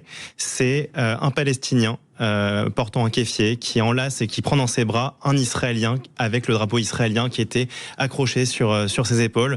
C'est une image qui pour moi est très significative parce qu'elle est porteuse d'espoir dans le sens où tout a commencé un 7 octobre dans un festival dans le sang. et qui aujourd'hui, à l'image et au nom du festival Tomorrowland, donc peut-être l'avenir, donc le demain qu'on attend tous, c'est justement une réconciliation possible. Et on le voit que c'est possible. C'est factuel. C'est des gens qui sont constamment confrontés à cette relation au quotidien. Et ils arrivent à échanger. C'est possible. Mais à qui profite le crime aujourd'hui ? Ça profite à des gens qui malheureusement ne sont jamais concernés par cette situation, qui ont un manque cruel d'identité, qui ont besoin de s'engager quelque part pour se sentir le besoin d'exister. Voilà, c'est tout ce que j'avais à dire là-dessus. Le besoin d'exister. Merci beaucoup Octave, caricaturiste de presse et sur les réseaux sociaux. Alexandra Spinner, enseignante et déléguée spéciale en charge du décrochage scolaire à la région Île-de-France. Gilles Platré, maire de Chalon-sur-Saône. Lucas Véran, adjoint au maire de Neuilly. Merci à tous les quatre d'avoir été autour de cette table pour débattre et ferrailler sur l'actualité du jour. À 12h30, Céline Imard, l'eurodéputée LR, qui va dire à ce micro les 4 vérités sur ce qui se passe au sein de l'Union européenne et à la Commission européenne. Formidable député. On aura l'occasion de l'écouter pendant une demi-heure, que ce soit sur le Mercosur, que ce soit sur la PAC, que ce soit sur le projet de Coran européen et le rôle obscur, opaque des ONG. Et dans un instant, 9 agriculteurs de Charente-Maritime ont été condamnés à payer 1,5 million d'euros pour avoir utilisé des retenues d'eau agricoles qui étaient pourtant autorisées dans un cadre par le préfet. Vous avez bien entendu, 1,5 million d'euros. On va vous raconter cette folle histoire dans un peu plus d'un quart d'heure. Mais tout de suite, petite page de pub, peut-être pour prendre une grande respiration et vous souhaiter, pour ceux qui ont déjà cette chance, un bon appétit. On revient dans quelques instants. À tout de suite. Sud Radio. Sud Radio. Parlons vrai. Parlons vrai. Sud Radio. Parlons vrai. Sud Radio, les débats de l'été, 10h-13h, Maxime Liédot. Dans un instant, on vous racontera l'histoire de ces 9 agriculteurs du côté de la Charente-Maritime qui se sont fait condamner à 1,5 million d'euros. Pourquoi ?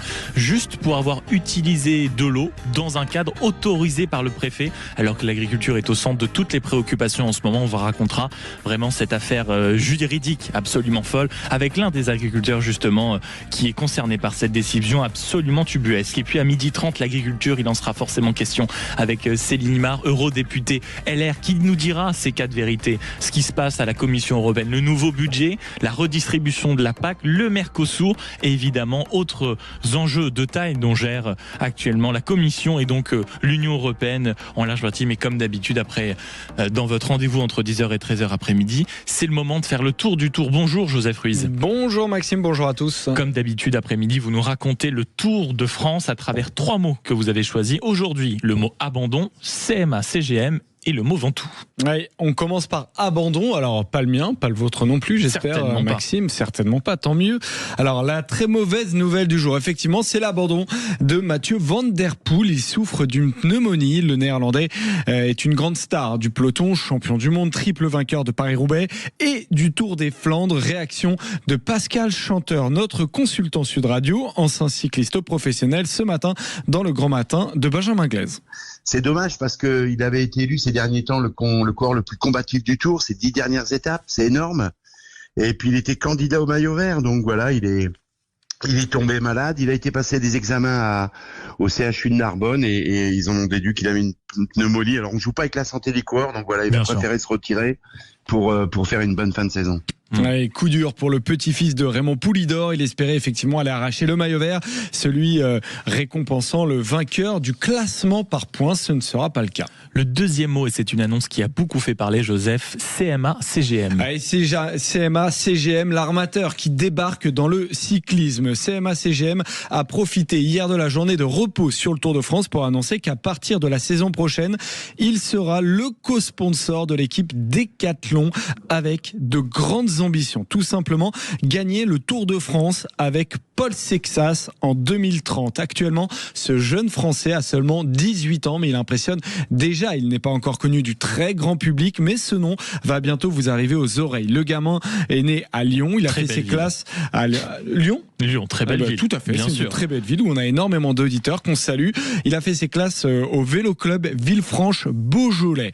Paul Sexas et Décathlon CMA-CGM, voilà une association puissante avec un budget secret mais qu'on peut imaginer autour de 40 millions pour le moment, mais assurément conséquent, de quoi nourrir de grands espoirs pour les Français qui attendent depuis Bernard Hinault, l'homme qui sera sur la plus haute marche du podium sur les Champs-Élysées. Lyon, vous nous écoutez camarades auditeurs depuis le 105.8. Et puis le troisième mot, mon cher Joseph, c'est le mot Ventoux. Oui, Ventoux, parce qu'après une journée de repos à Montpellier hier, le peloton s'attaque à du très lourd. Ce mardi, quelques chiffres, 16e étape du Tour de France jusqu'au Mont Ventoux. On est dans le Luberon, 171 km et le dessert à la fin, le Géant de Provence, 16 km de souffrance absolue.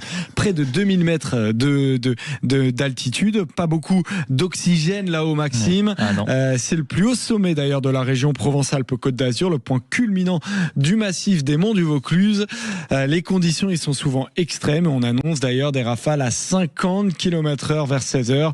Quand les coureurs le graviront tout à l'heure, bon courage les amis, parce que ça va faire très sûr. mal. Je me contenterai de les regarder, ce qui est déjà énorme. Merci beaucoup mieux. Je confirme. On peut essayer pour voir ce qu'ils ressentent, mais non, mais vous êtes beaucoup plus courageux que moi. Je vous laisse cette partie. Avec une assistance électrique, Maxime. Oui, non, je pense qu'il faudrait beaucoup d'autres assistances. Il y a du vent, ça va pas vous décoiffer.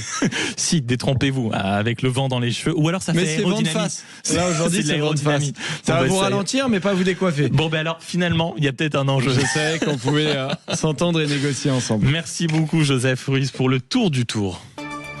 Sud Radio, les débats de l'été, 10h-13h, Maxime Liédo. Je t'en foutrais du vent de face, moi. Enfin bref, 0826 300 300. Vous réagissez évidemment à ce que vous avez entendu durant les grands débats de l'été entre 10h et 13h. Entre 10h et 13h. Bonjour Sébastien. Bonjour. Merci beaucoup de nous passer un coup de fil. Vous avez entendu notamment notre débat sur l'absentéisme, chiffre record pour le pays du drapeau tricolore bleu, blanc, rouge, avec près de 6% d'absentéisme, même dans le domaine privé. Vous êtes à la tête de 50 employés. Est-ce que c'est aussi quelque chose que vous constatez ? Écoutez, on a eu des périodes où effectivement on avait pas mal d'absentéisme, mais aujourd'hui ça s'est un petit peu calmé globalement en fait. Mais on a d'autres formes en fait d'absentéisme qui sont plutôt, je sais pas si vous connaissez le terme, c'est plutôt le white quitting en fait. On a de la démission silencieuse, c'est-à-dire où il y a des gens qui sont plus aussi moteurs ou qui ont plus autant envie de s'investir dans l'entreprise. Ça c'est une évidence quoi. Donc c'est quoi ? C'est une perte de motivation principalement ?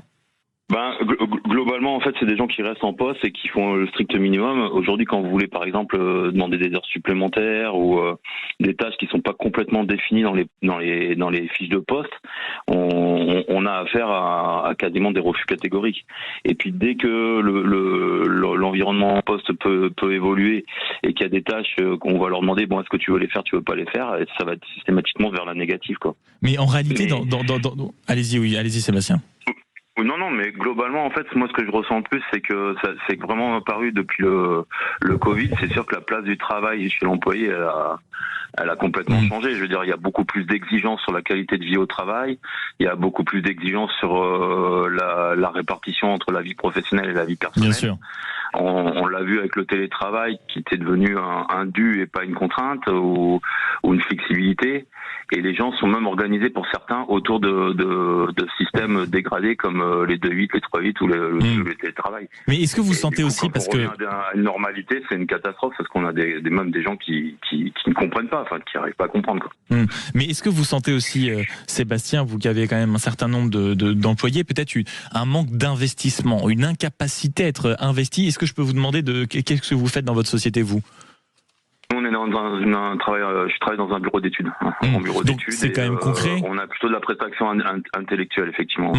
Mais donc c'est concret. J'imagine que vous avez régulièrement des échanges avec les clients, justement pour les orienter dans leurs projets. Il y a un chiffre qui est sidérant dans cette discussion qu'on avait tout à l'heure concernant l'absentéisme record en France au travail. C'est ces 7% de salariés qui, en réalité, seulement 7% des salariés qui se sentent pleinement engagés. C'est des chiffres qui sont largement inférieurs à tout ce qu'on peut voir ailleurs dans le monde. Est-ce que vous aussi, peut-être dans votre société, mon cher Sébastien, vous ressentez ça, c'est-à-dire des salariés qui sont là, mais qui n'ont pas peut-être l'envie de porter l'entreprise vers le haut, absolument? Effectivement, en fait, ce qu'on rencontre, c'est ce genre on peut avoir ce genre de cas, mais souvent, en fait, il y a un amalgame qui est fait entre ce qui vit dans le perso et ce qui est la conjoncture actuelle, et c'est-à-dire un amalgame. La représentativité qui, en fait, c'est un peu comme on n'est pas d'accord avec le pouvoir en place, on s'en prend à la police, on s'en prend au machin, et le travail est une contrainte, donc on s'en prend aussi on met un peu le travail en faute. Mais quand on regarde un peu quand on discute un peu avec les gens et qu'on regarde leur situation, moi, c'est vrai que j'avoue aujourd'hui, quand j'emploie un nouvel embauché qui est un petit ingénieur, je vais le payer, je sais pas moi, 2200 € net par mois, ce qui est extrêmement bien quand on regarde comme ça sur le papier, si on regarde à l'échelle de la France. Mais globalement, moi, dans la région sud, si vous voulez vous loger avec 2200 € par mois, derrière, vous avez, pour un 2 pièces avec Aix-en-Provence, vous en êtes à 1500 € par mois. Donc après, vous mettez votre essence, vous payez votre parking, vous payez votre nourriture. En fait, vous payez vos charges fixes, à la fin du mois, vous n'avez plus rien. Oui. Et le pire, c'est que vous êtes imposé à ce chiffre-là. Bien sûr, oui.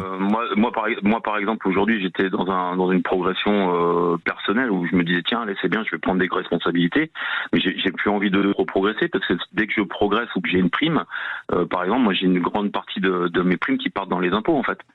Et aujourd'hui, je vois des gens qui gagnent presque 2000 € de moins que moi, qui ont un rythme de vie qui est des fois moins contraignant peut-être que le vôtre, parce que vous avez beaucoup plus d'impôts qui partent. Moi aujourd'hui j'ai un bac plus 3, j'ai une progression interne, j'ai pu avoir une progression qui m'a permis d'avoir un salaire très confortable, qui était, on va dire, l'équivalent d'un salaire de médecin il y a quelques années. Et aujourd'hui mon salaire de médecin, quand je dois partir en vacances, on est 3 dans la famille, quand on doit partir en vacances, je regarde ce que je dépense, que je peux pas me faire autant plaisir que ce que je veux, quoi. Mais ce que vous dites, Sébastien, c'est clé. Ça coûte très cher.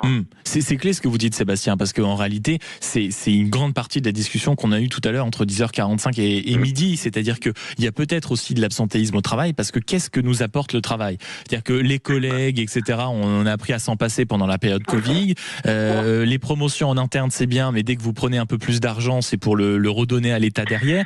Donc bon, peut-être à part un épanouissement intellectuel... Je vais vous donner un exemple. Moi j'ai commencé à travailler, je gagnais 1000 € par mois. 1000 €. C'est pas compliqué, net. J'ai eu une prime de 45 € brut, j'ai mis 5 ans pour rattraper mon niveau de vie que j'avais quand je gagnais 1000 €. C'est-à-dire qu'après, quand j'avais 1000 €, j'étais pas imposé, j'avais une prime à l'emploi et j'avais du coup des APL en plus. Voilà. Et vous avez une prime et tout est tombé. J'ai touché une prime de 45 € brut par mois. Je suis passé dans la tranche supérieure d'imposition. Je me suis retrouvé avec la perte de tous mes avantages. Et en plus, j'ai été imposé de 750 € annuels. Aujourd'hui, moi et ma femme, par exemple, qui a un autre poste intéressant, on a à peu près, elle est imposée à 17% et moi je suis imposé à 13,5%.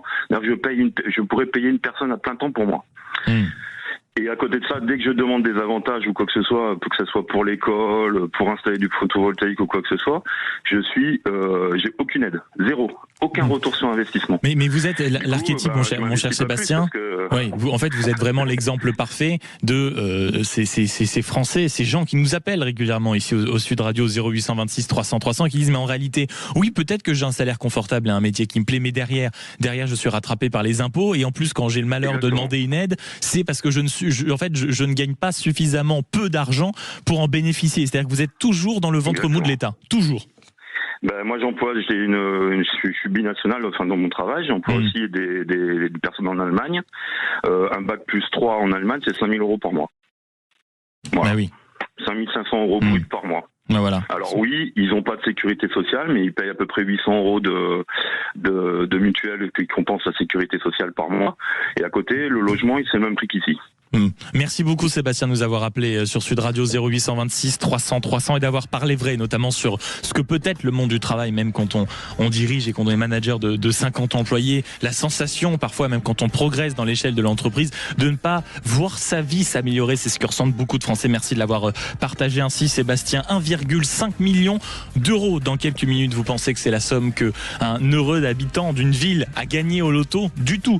C'est des sanctions attribuées à des agriculteurs. 9 agriculteurs, c'est le jugement fou qu'a rendu notamment le tribunal de La Rochelle. Pourquoi? Pour avoir utilisé des retenues d'eau agricoles. Je le répète, 1,5 million. On vous explique ce qui s'est passé dans quelques instants. Restez avec nous sur Sud Radio. Sud Radio. Sud Radio, parlons vrai. Parlons vrai. Sud Radio. Parlons vrai. Sud Radio, les débats de l'été, 10h-13h, Maxime Liédo. Midi 24 sur Sud Radio et on tenait ici à vous raconter avec les équipes de Sud Radio ce qui est arrivé à 9 agriculteurs du côté de la Charente-Maritime. Bonjour Francis Pinault. Oui, bonjour Maxime Liédo. Merci beaucoup d'être avec nous. Vous êtes agriculteur et votre histoire est absolument sidérante. L'histoire aussi de vos confrères, en quelque sorte, de tracteurs. Vous êtes 9 agriculteurs et vous avez écopé d'une amende d'1,5 million d'euros pour avoir, je cite, utilisé des retenues d'eau agricoles alors que le cadre était autorisé par le préfet. Est-ce que vous pouvez nous expliquer ce qui s'est passé pour que d'un coup quelque chose qui soit légal devienne un motif suffisant pour vous infliger 1,5 million d'euros d'amende ? Totalement, oui. Des réserves d'eau existaient depuis 2010 et suite à des recours successifs de nature-environnement, en 2018, le tribunal, en juin 2018, le tribunal administratif a annulé l'arrêté préfectoral. Voilà. D'accord. Et donc nous utilisions les réserves d'eau, on les remplissait l'hiver et on les vidait l'été pour ménager la nappe phréatique, c'était clair. Donc Francis Pinault, qu'on comprenne bien, vous utilisiez ces retenues d'eau en réalité ensuite pour irriguer, j'imagine, la plupart de vos champs, de votre exploitation l'été, c'est ça ? Oui, c'est ça. L'eau en excédent, on l'a récupérée l'hiver pour l'utiliser l'été.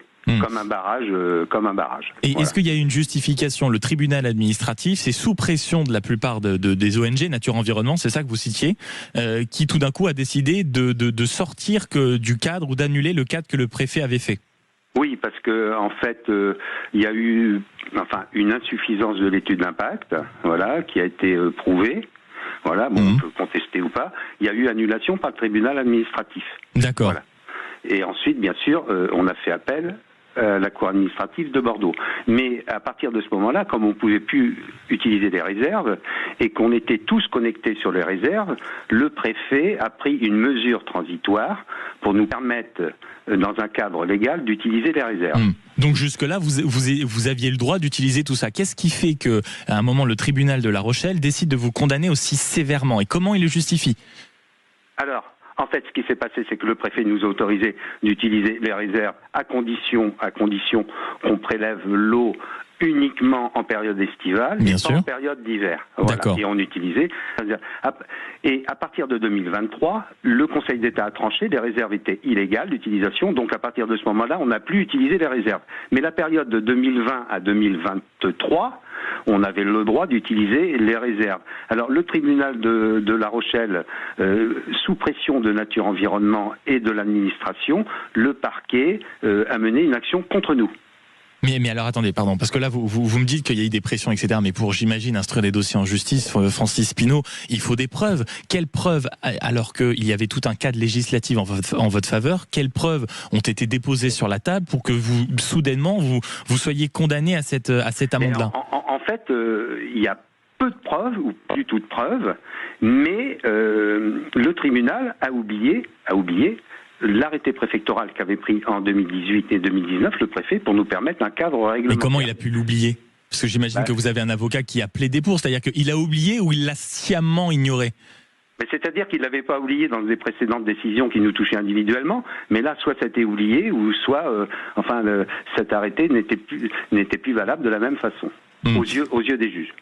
Et quelles ont été les réactions dont je rends hommage à Géraldine Wössner, la journaliste du Point, qui narre votre histoire et ce récit hallucinant sur le site du journal Le Point, et qui explique quand même le dossier des jugements contradictoires, l'absence de preuves, une évaluation très floue des préjudices, et surtout quelles ont été les motivations de la juge ? Qu'est-ce qu'elle vous a dit pour vous condamner aussi lourdement ? La juge, en fait, d'abord, c'est la procureure.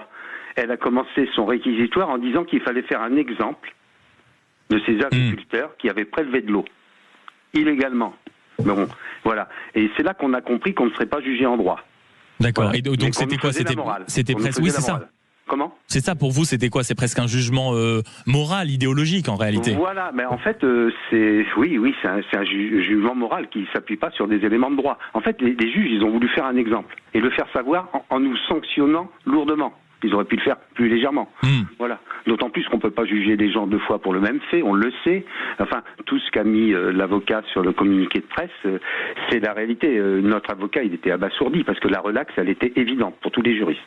Et ce qui est aussi un tout petit peu sidérant quand on se penche sur les dossiers qui sont passés devant cette cour à La Rochelle, c'est qu'en réalité, vous êtes condamné à la ruine, en fait, si on regarde des choses totalement froidement. Et alors que quand on voit des agriculteurs des militants parfois qui saccagent, un des derniers jugements rendus, c'est 300 € d'amende. Oui, alors, c'est ça que je voulais vous dire, oui. Apparemment, le message du tribunal, ça signifie qu'il faut ruiner les agriculteurs qui n'ont fait qu'appliquer des autorisations préfectorales et encourager les écologistes radicaux à détruire les réserves. Eux, ils ont été condamnés en janvier 2023, puisqu'on était partie civile, à 500 € d'amende, dont 200 € avec sursis. Ça fait donc 300 € d'amende. Voilà. Oui, c'est fou. Et donc c'est la différence de traitement qui est absolument dingue. Oui, surtout qu'on avait l'impression d'être considéré comme responsable déjà au jugement, lors du jugement des zadistes ou des écologistes, disons radicaux, parce que chez les écologistes, il y a ceux qui sont politiques, qui sont très bien, nature environnement, puis après il y a la branche armée qui détruit les réserves. Et Francis Pinault, dernière question, quels sont les recours qui vous restent encore? Le recours, c'est l'appel. Là, on a fait appel, donc le jugement, il est annulé. Donc on reprend tout à zéro et on espère et on le sait que les juges en appel font du droit. Espérons. Voilà. Merci beaucoup Francis Pinault d'avoir été sur Sud Radio pour nous raconter quand même ce moment de justice absolument rocambolesque. Merci beaucoup et bon courage dans les décisions et dans les combats judiciaires qui arrivent une fois de plus. 1,5 million d'euros pour avoir utilisé des retenues d'eau agricoles alors que ça avait été délivré. Les autorisations avaient été délivrées parfaitement par le préfet de l'agriculture. Il en sera question dans quelques minutes avec Céline Imar, l'eurodéputée LR, agricultrice aussi, qui va nous expliquer ce qui se trame actuellement dans les coulisses du Parlement européen. Nouveau budget de la PAC, nouveau budget pour l'UE et aussi d'autres projets où il sera également question d'ONG. Vous êtes sur Sud Radio et vous avez raison. À tout de suite. Sud Radio. Sud Radio. Parlons vrai. Parlons vrai. Sud Radio. Parlons. Sud Radio, les débats de l'été, 10h-13h, Maxime Liédo. Une demi-heure pour parler du fond de sujets qui nous préoccupent et qui nous touchent, notamment quand ça tombe de ce qu'il y a au-dessus de nous. Et au-dessus de nous, souvent, il y a l'Union européenne, le Parlement, la Commission, avec parfois des normes, parfois des décisions incompréhensibles. Et dans ce marasme ambiant qui est l'actualité, où le domaine de l'agriculture écrase tout en ce moment, nous avions besoin d'avoir des éclairages sains et démocratiques. Bonjour Céline Imar. Bonjour Maxime Liédo. Merci beaucoup d'être avec nous sur Sud Radio pendant près d'une demi-heure pour aborder justement ces sujets de fond. Vous êtes eurodéputée LR et vous êtes aussi agricultrice, donc vous connaissez tous ces sujets absolument par cœur. C'est l'actualité qui nous écrase. Comment regardez-vous ce qui se passe autour de la loi du plomb? On a vu cette pétition qui atteint désormais qui dépasse le 1 million de signataires, et on a vu aussi la pression politique qui se dégage de cette pétition. Comment vous regardez les choses, vous, avec votre regard d'abord de politique et d'agricultrice ensuite? Ce qui se passe, c'est un cas d'école finalement de la désinformation. C'est assez incroyable parce qu'on a aujourd'hui des personnalités politiques en fait qui jouent sur la peur. Et donc en jouant sur l'émotionnel par rapport à ce qu'on a dans nos assiettes, elles arrivent à faire peur aux gens. Et c'est pour ça que les gens signent cette pétition. On a une loi du plomb qui a été proposée par ce sénateur avec un autre sénateur qui a accompli tout un parcours parlementaire, Laurent Duplomb, et qui en fait est une loi qui est destinée à lever les entraves au métier d'agriculteur, à faciliter, à simplifier, à débureaucratiser. Et alors ça ne fait pas rêver les salons parisiens, ça ne fait pas rêver les écologistes, bien évidemment. Et donc ils ont décidé de focaliser l'attention médiatique de l'opinion publique sur un seul mot, qui est le mot acétamipride. Et effectivement, qui est le fameux néonicotinoïde, qui est le produit phytosanitaire sur lequel toute l'attention médiatique en tout cas se concentre pour faire peur. Qui est assimilé à un néonicotinoïde, mais qui n'en est pas nécessairement un. Et ça a été très très bien expliqué par l'EFSA, qui est l'Agence européenne de sécurité alimentaire, de sécurité des aliments, qui est assez stricte dans ses évaluations, et qui aujourd'hui a bien décrété qu'elle est autorisée et elle ne pose aucun problème sanitaire, et elle est bien autorisée chez tous nos voisins. C'est-à-dire qu'on est le seul pays, la France, nous, à l'interdire depuis la loi Pompili 2016, effective en 2018, et cette molécule n'est pas problématique. Donc ce qui se passe aujourd'hui, c'est que vous avez des producteurs de betteraves, des producteurs de noisettes qui se retrouvent sans solution pour lutter contre la punaise diabolique, contre le balanin, et on a les agriculteurs français qui perdent entre 30 et 50% de leur récolte. Et donc qu'est-ce qui se passe? C'est que pour alimenter les usines de Nutella, pour alimenter les sucreries, eh ben, on importe des productions qui viennent d'Allemagne, d'Italie, voire de Turquie, qui sont bien entendu traitées avec ce produit, qui ne présentent pas de danger. Et donc, on a des agriculteurs qu'on met sur la paille parce qu'ils se font prendre des marchés. Et en réalité, cette désinformation, ce qu'elle produit comme effet, c'est de donner toujours plus de place à l'importation d'autres produits. Est-ce que vous croyez que la France va réussir à tenir sur cette loi du plomb? On voit la plupart de certains politiques, les écologistes, des personnalités de gauche, de Sandrine Rousseau à Marine Tondelier et autres. D'ailleurs, je vois certains membres du parti Horizon dire que c'est le cancer qu'on apporte aux enfants. Est-ce que vous avez suffisamment confiance dans les institutions françaises pour ne pas revenir sur cette loi, parce que c'est ce qui est demandé désormais? Mais c'est extrêmement important d'abord de respecter nos institutions démocratiques, parce que la loi, c'est le Parlement qui l'a fait, et ce n'est pas la dictature des réseaux sociaux.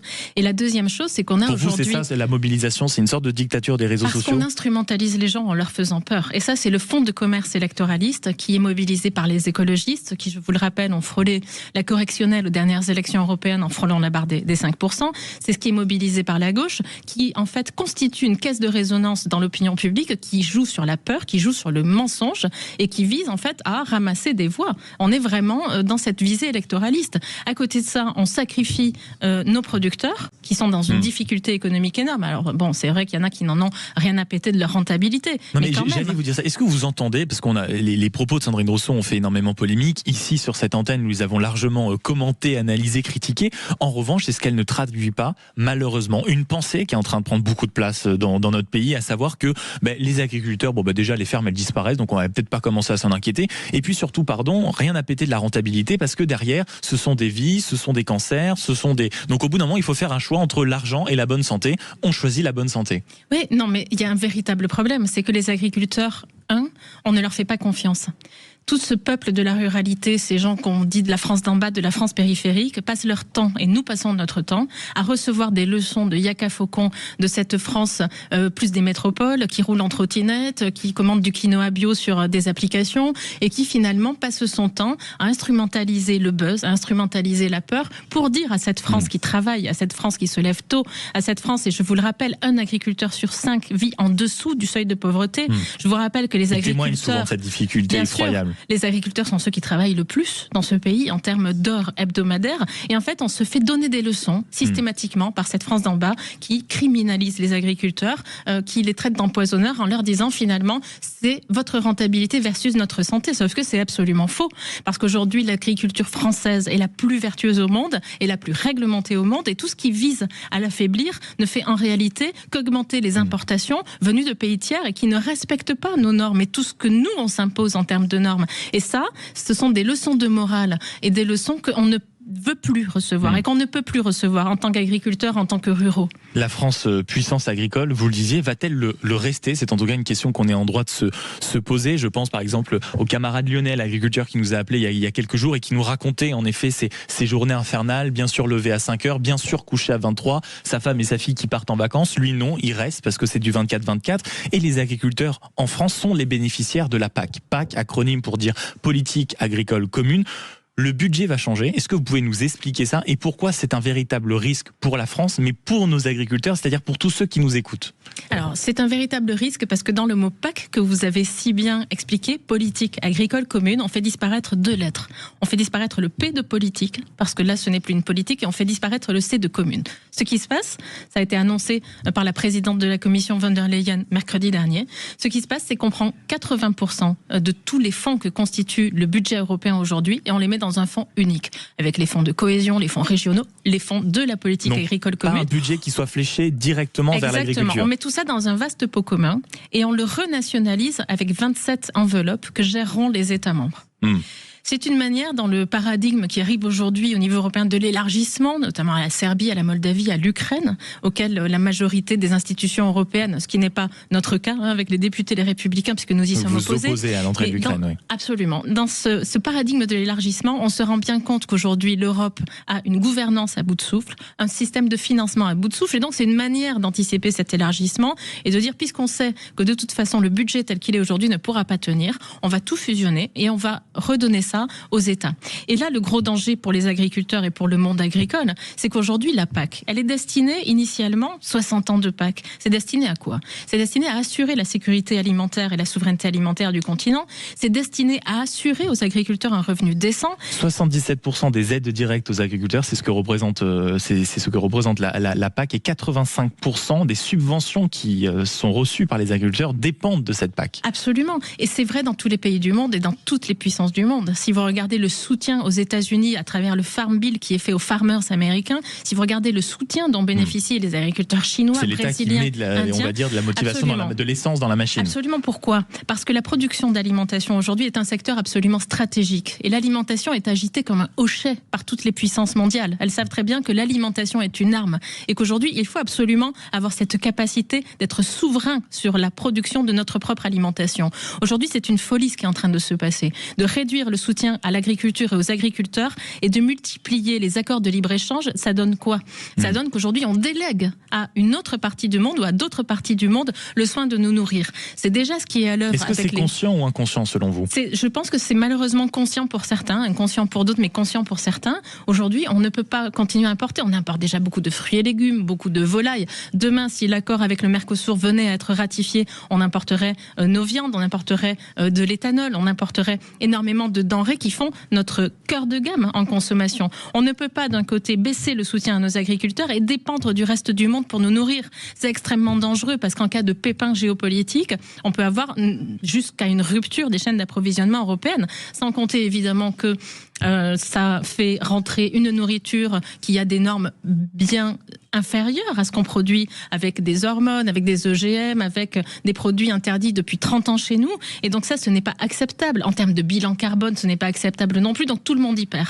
Le fait de baisser le soutien aux agriculteurs, c'est le citoyen et le consommateur qui est perdant. On parlait au début de cet entretien, en effet, du risque de voir énormément de désinformation arriver. Ça sera la deuxième partie de notre entretien, juste après, bien sûr, ce sujet du Mercosur, quand vous évoquez la souveraineté alimentaire, qui gagne du terrain, peut-être pas à la une de l'actualité, mais en tout cas dans les rouages de la Commission européenne. Et vous parliez des chiffres, nous importons désormais 60% de notre volaille et nous consommons 50% de nos fruits et légumes également sont importés, 80% de notre poisson. Donc en termes de souveraineté alimentaire, c'est évidemment un enjeu phare. Il sera question du Mercosur dans quelques instants, mais aussi du rôle des ONG, notamment à l'échelle européenne. Vous allez le voir sur une multitude de sujets et peut-être que c'est un rôle qui n'est pas négligeable dans les décisions qui sont prises et dans les budgets qui sont alloués, et je suis sûr que vous n'en soupçonnez pas la moitié. Vous êtes bien sur Sud Radio et on se retrouve dans quelques instants avec Céline Neymar, eurodéputée LR et ancienne agricultrice même. On dit ancienne ou toujours agricultrice?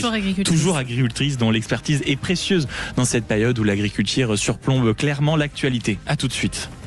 Sud Radio, c'est votre opinion qui compte. Sud Radio, les débats de l'été, 10h-13h, Maxime Liédo. Nous sommes toujours en compagnie pendant encore un gros quart d'heure de Céline Neymar, toujours agricultrice et eurodéputée LR. Merci beaucoup d'être avec nous. On parle quand même de sujets de fond, souveraineté alimentaire, qui dit souveraineté dit puissance. Et dans tout ce que vous disiez sur le détricotage actuel de la politique agricole commune, plus connue sous l'acronyme PAC, qui est quand même une fierté française. La France en est en plus le premier bénéficiaire. Il y a cette question bien sûr de la survie de nos agriculteurs, mais elle se pose aussi d'une autre manière, la survie de nos agriculteurs, notamment par ce qui se passe avec le Mercosur. On le sait, cet accord... on a l'impression que ça a disparu de l'actualité. On se souvient des grandes manifestations qu'il y avait eu. Or, derrière, en coulisses, dites-moi si je me trompe, Céline Neymar, mais la Commission fait tout pour essayer d'acter le traité. Alors que pourtant, en France, on se souvient de Michel Barnier, Premier ministre, qui avait organisé un débat. L'Assemblée s'y était opposée. Est-ce qu'on va réussir en France à ce que le Mercosur ne vienne pas écraser nos marchés agricoles ? C'est difficile parce qu'Annie Genevard essaie de réunir une minorité de blocage. Ministre de l'Agriculture. Ministre de l'Agriculture essaye aujourd'hui de réunir une minorité de blocage au Conseil qui est difficile à obtenir, il faut bien le savoir. Et ensuite, au niveau des parlementaires, nous essayons de mobiliser. Moi, j'essaye de mobiliser tous les jours mes collègues pour leur dire il faut voter contre le Mercosur. Mais quand vous dites vous mobiliser, c'est intéressant ce que vous dites. C'est-à-dire que spontanément, ils n'en ont pas le réflexe de se mobiliser contre ? Et non, et je vais vous dire pourquoi. Parce que quand on leur dit attention, bœuf aux hormones, OGM, tout ce qui est interdit chez nous, déforestation, bilan carbone, ce sont des arguments qui nous paraissent, en tout cas qui me paraissent être des arguments massus. Parlez à un député suédois. Il va me dire, mais attendez, moi j'ai une filière du bois et du meuble. Donc quand je vais revenir devant mes électeurs en 2029, ils vont me dire, mais pourquoi tu n'as pas défendu un accord qui, pour nos filières bois et meubles, était quelque chose de bon?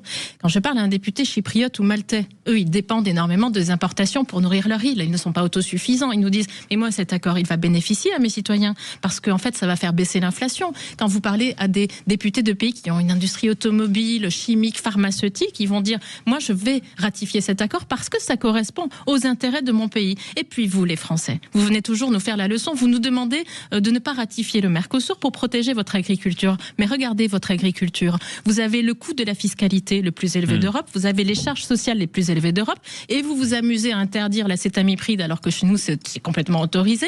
Et en fait, vous vous tirez une balle dans le pied avec les surtranspositions dans votre agriculture. Vous êtes tout à fait capable de la flinguer tout seul, vous comme des grands.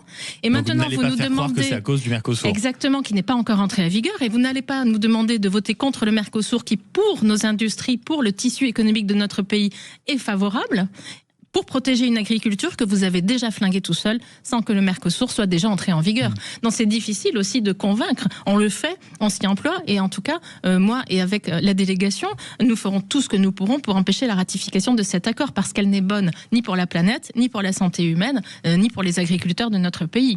Et vous avez d'ailleurs, à ce propos, signé une tribune dans le Figaro il y a 1 ou 2 semaines pour signifier justement que si à un moment on avait accepté que l'Europe ne soit plus l'usine de monde et de délégués, il ne faut surtout pas que ça arrive avec l'agriculture. C'est-à-dire que c'est aussi conséquent que ça, le changement que ça pourrait avoir le Mercosur. C'est-à-dire vraiment, alors que là, on dit que souvent l'Europe est la ferme du monde, ça pourrait venir totalement basculer cette appellation-là. Disons que les 99 000 tonnes, par exemple, de viande bovine, aujourd'hui, quand vous avez les producteurs de Mercosur, ils les exportent essentiellement vers la Chine et vers les États-Unis pour faire des burgers, des steaks hachés. Donc c'est de la viande hachée, c'est de la boulette, c'est pas de la viande noble. Et on sait que cet accord, ce quota de 99 000 tonnes, ils vont l'utiliser sur les morceaux nobles.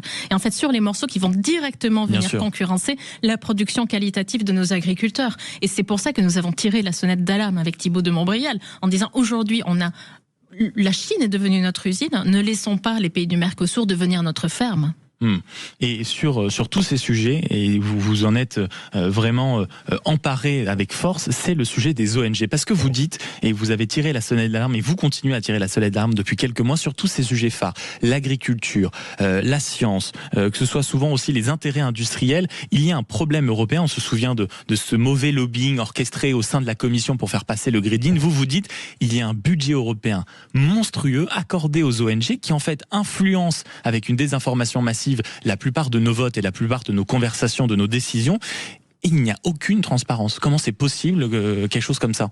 Mais écoutez, alors oui, c'est une petite bombe à retardement. Aujourd'hui, ne serait-ce que le programme LIFE destiné à faciliter la transition écologique du continent, qui est versé essentiellement à des ONG dites environnementalistes, c'est 7,5 milliards d'euros sur la période de programmation budgétaire. Et en fait, là où le bas blesse... Le programme de programmation budgétaire, c'est combien de temps? C'est 7 ans. C'est 8 ans. C'est 8 ans. Ouais, donc 7,5 milliards d'euros sur 8 ans. 7,5 milliards d'euros qui sont distribués à des ONG et qui se réclament de la société civile, mais aujourd'hui qui ne sont pas contrôlés.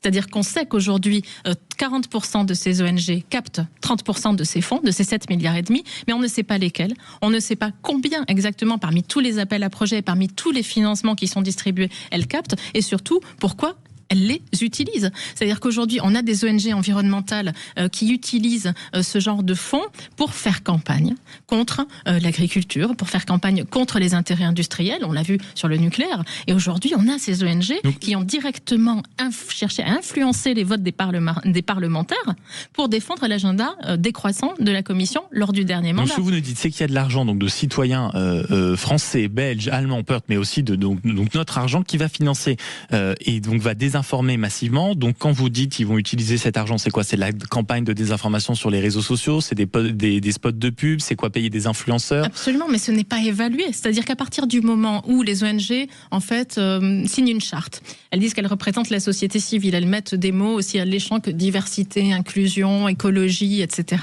Elles vont capter des fonds sur des appels à projets et on ne sait pas derrière, on n'a pas des systèmes d'évaluation de savoir qu'est-ce qu'elles font avec et donc comment elles sont contrôlées. Donc non seulement on a une opacité totale sur le versement de ces financements, qui est attribué par la Commission sur des appels à projets, mais ensuite on n'a pas de contrôle en système, en finance un système de clientélisme complètement opaque, sans avoir de visibilité sur combien chaque ONG touche, pourquoi faire, comment elles vont essayer d'influencer par exemple les votes des parlementaires, et ensuite pour quelles actions elles vont distribuer ou utiliser ces fonds. Et ça, c'est un système qui aujourd'hui manque de transparence, manque de contrôle, et il faut absolument mettre les pieds dans le plat. C'est un de mes combats phares au Parlement européen, notamment où je siège en commission des budgets.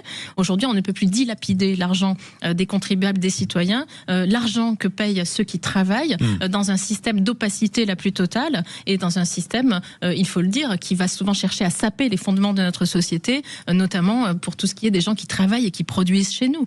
Céline Imert, je rappelle que vous êtes agricultrice, eurodéputée aussi LR. Il y a dans ce que vous dites aussi quelque chose de déprimant, dans le sens où quand vous dites on essaye vraiment de porter ce combat, je m'y engage, vous me faites penser à un rapport de l'école de guerre économique sorti il y a quelques semaines qui explique que le danger aussi, c'est ce qu'on disait tout à l'heure dans nos débats, c'est qu'elles sont extrêmement coordonnées. Non seulement il y a beaucoup de fonds publics, mais elles sont extrêmement coordonnées, contrairement peut-être aux politiques, aux industriels, aux agriculteurs. Comment réussir à faire une force peut-être suffisamment puissante, suffisamment coordonnée pour avoir un renversement à un moment du discours, ou du moins qui devienne un peu équitable? Est-ce que c'est possible?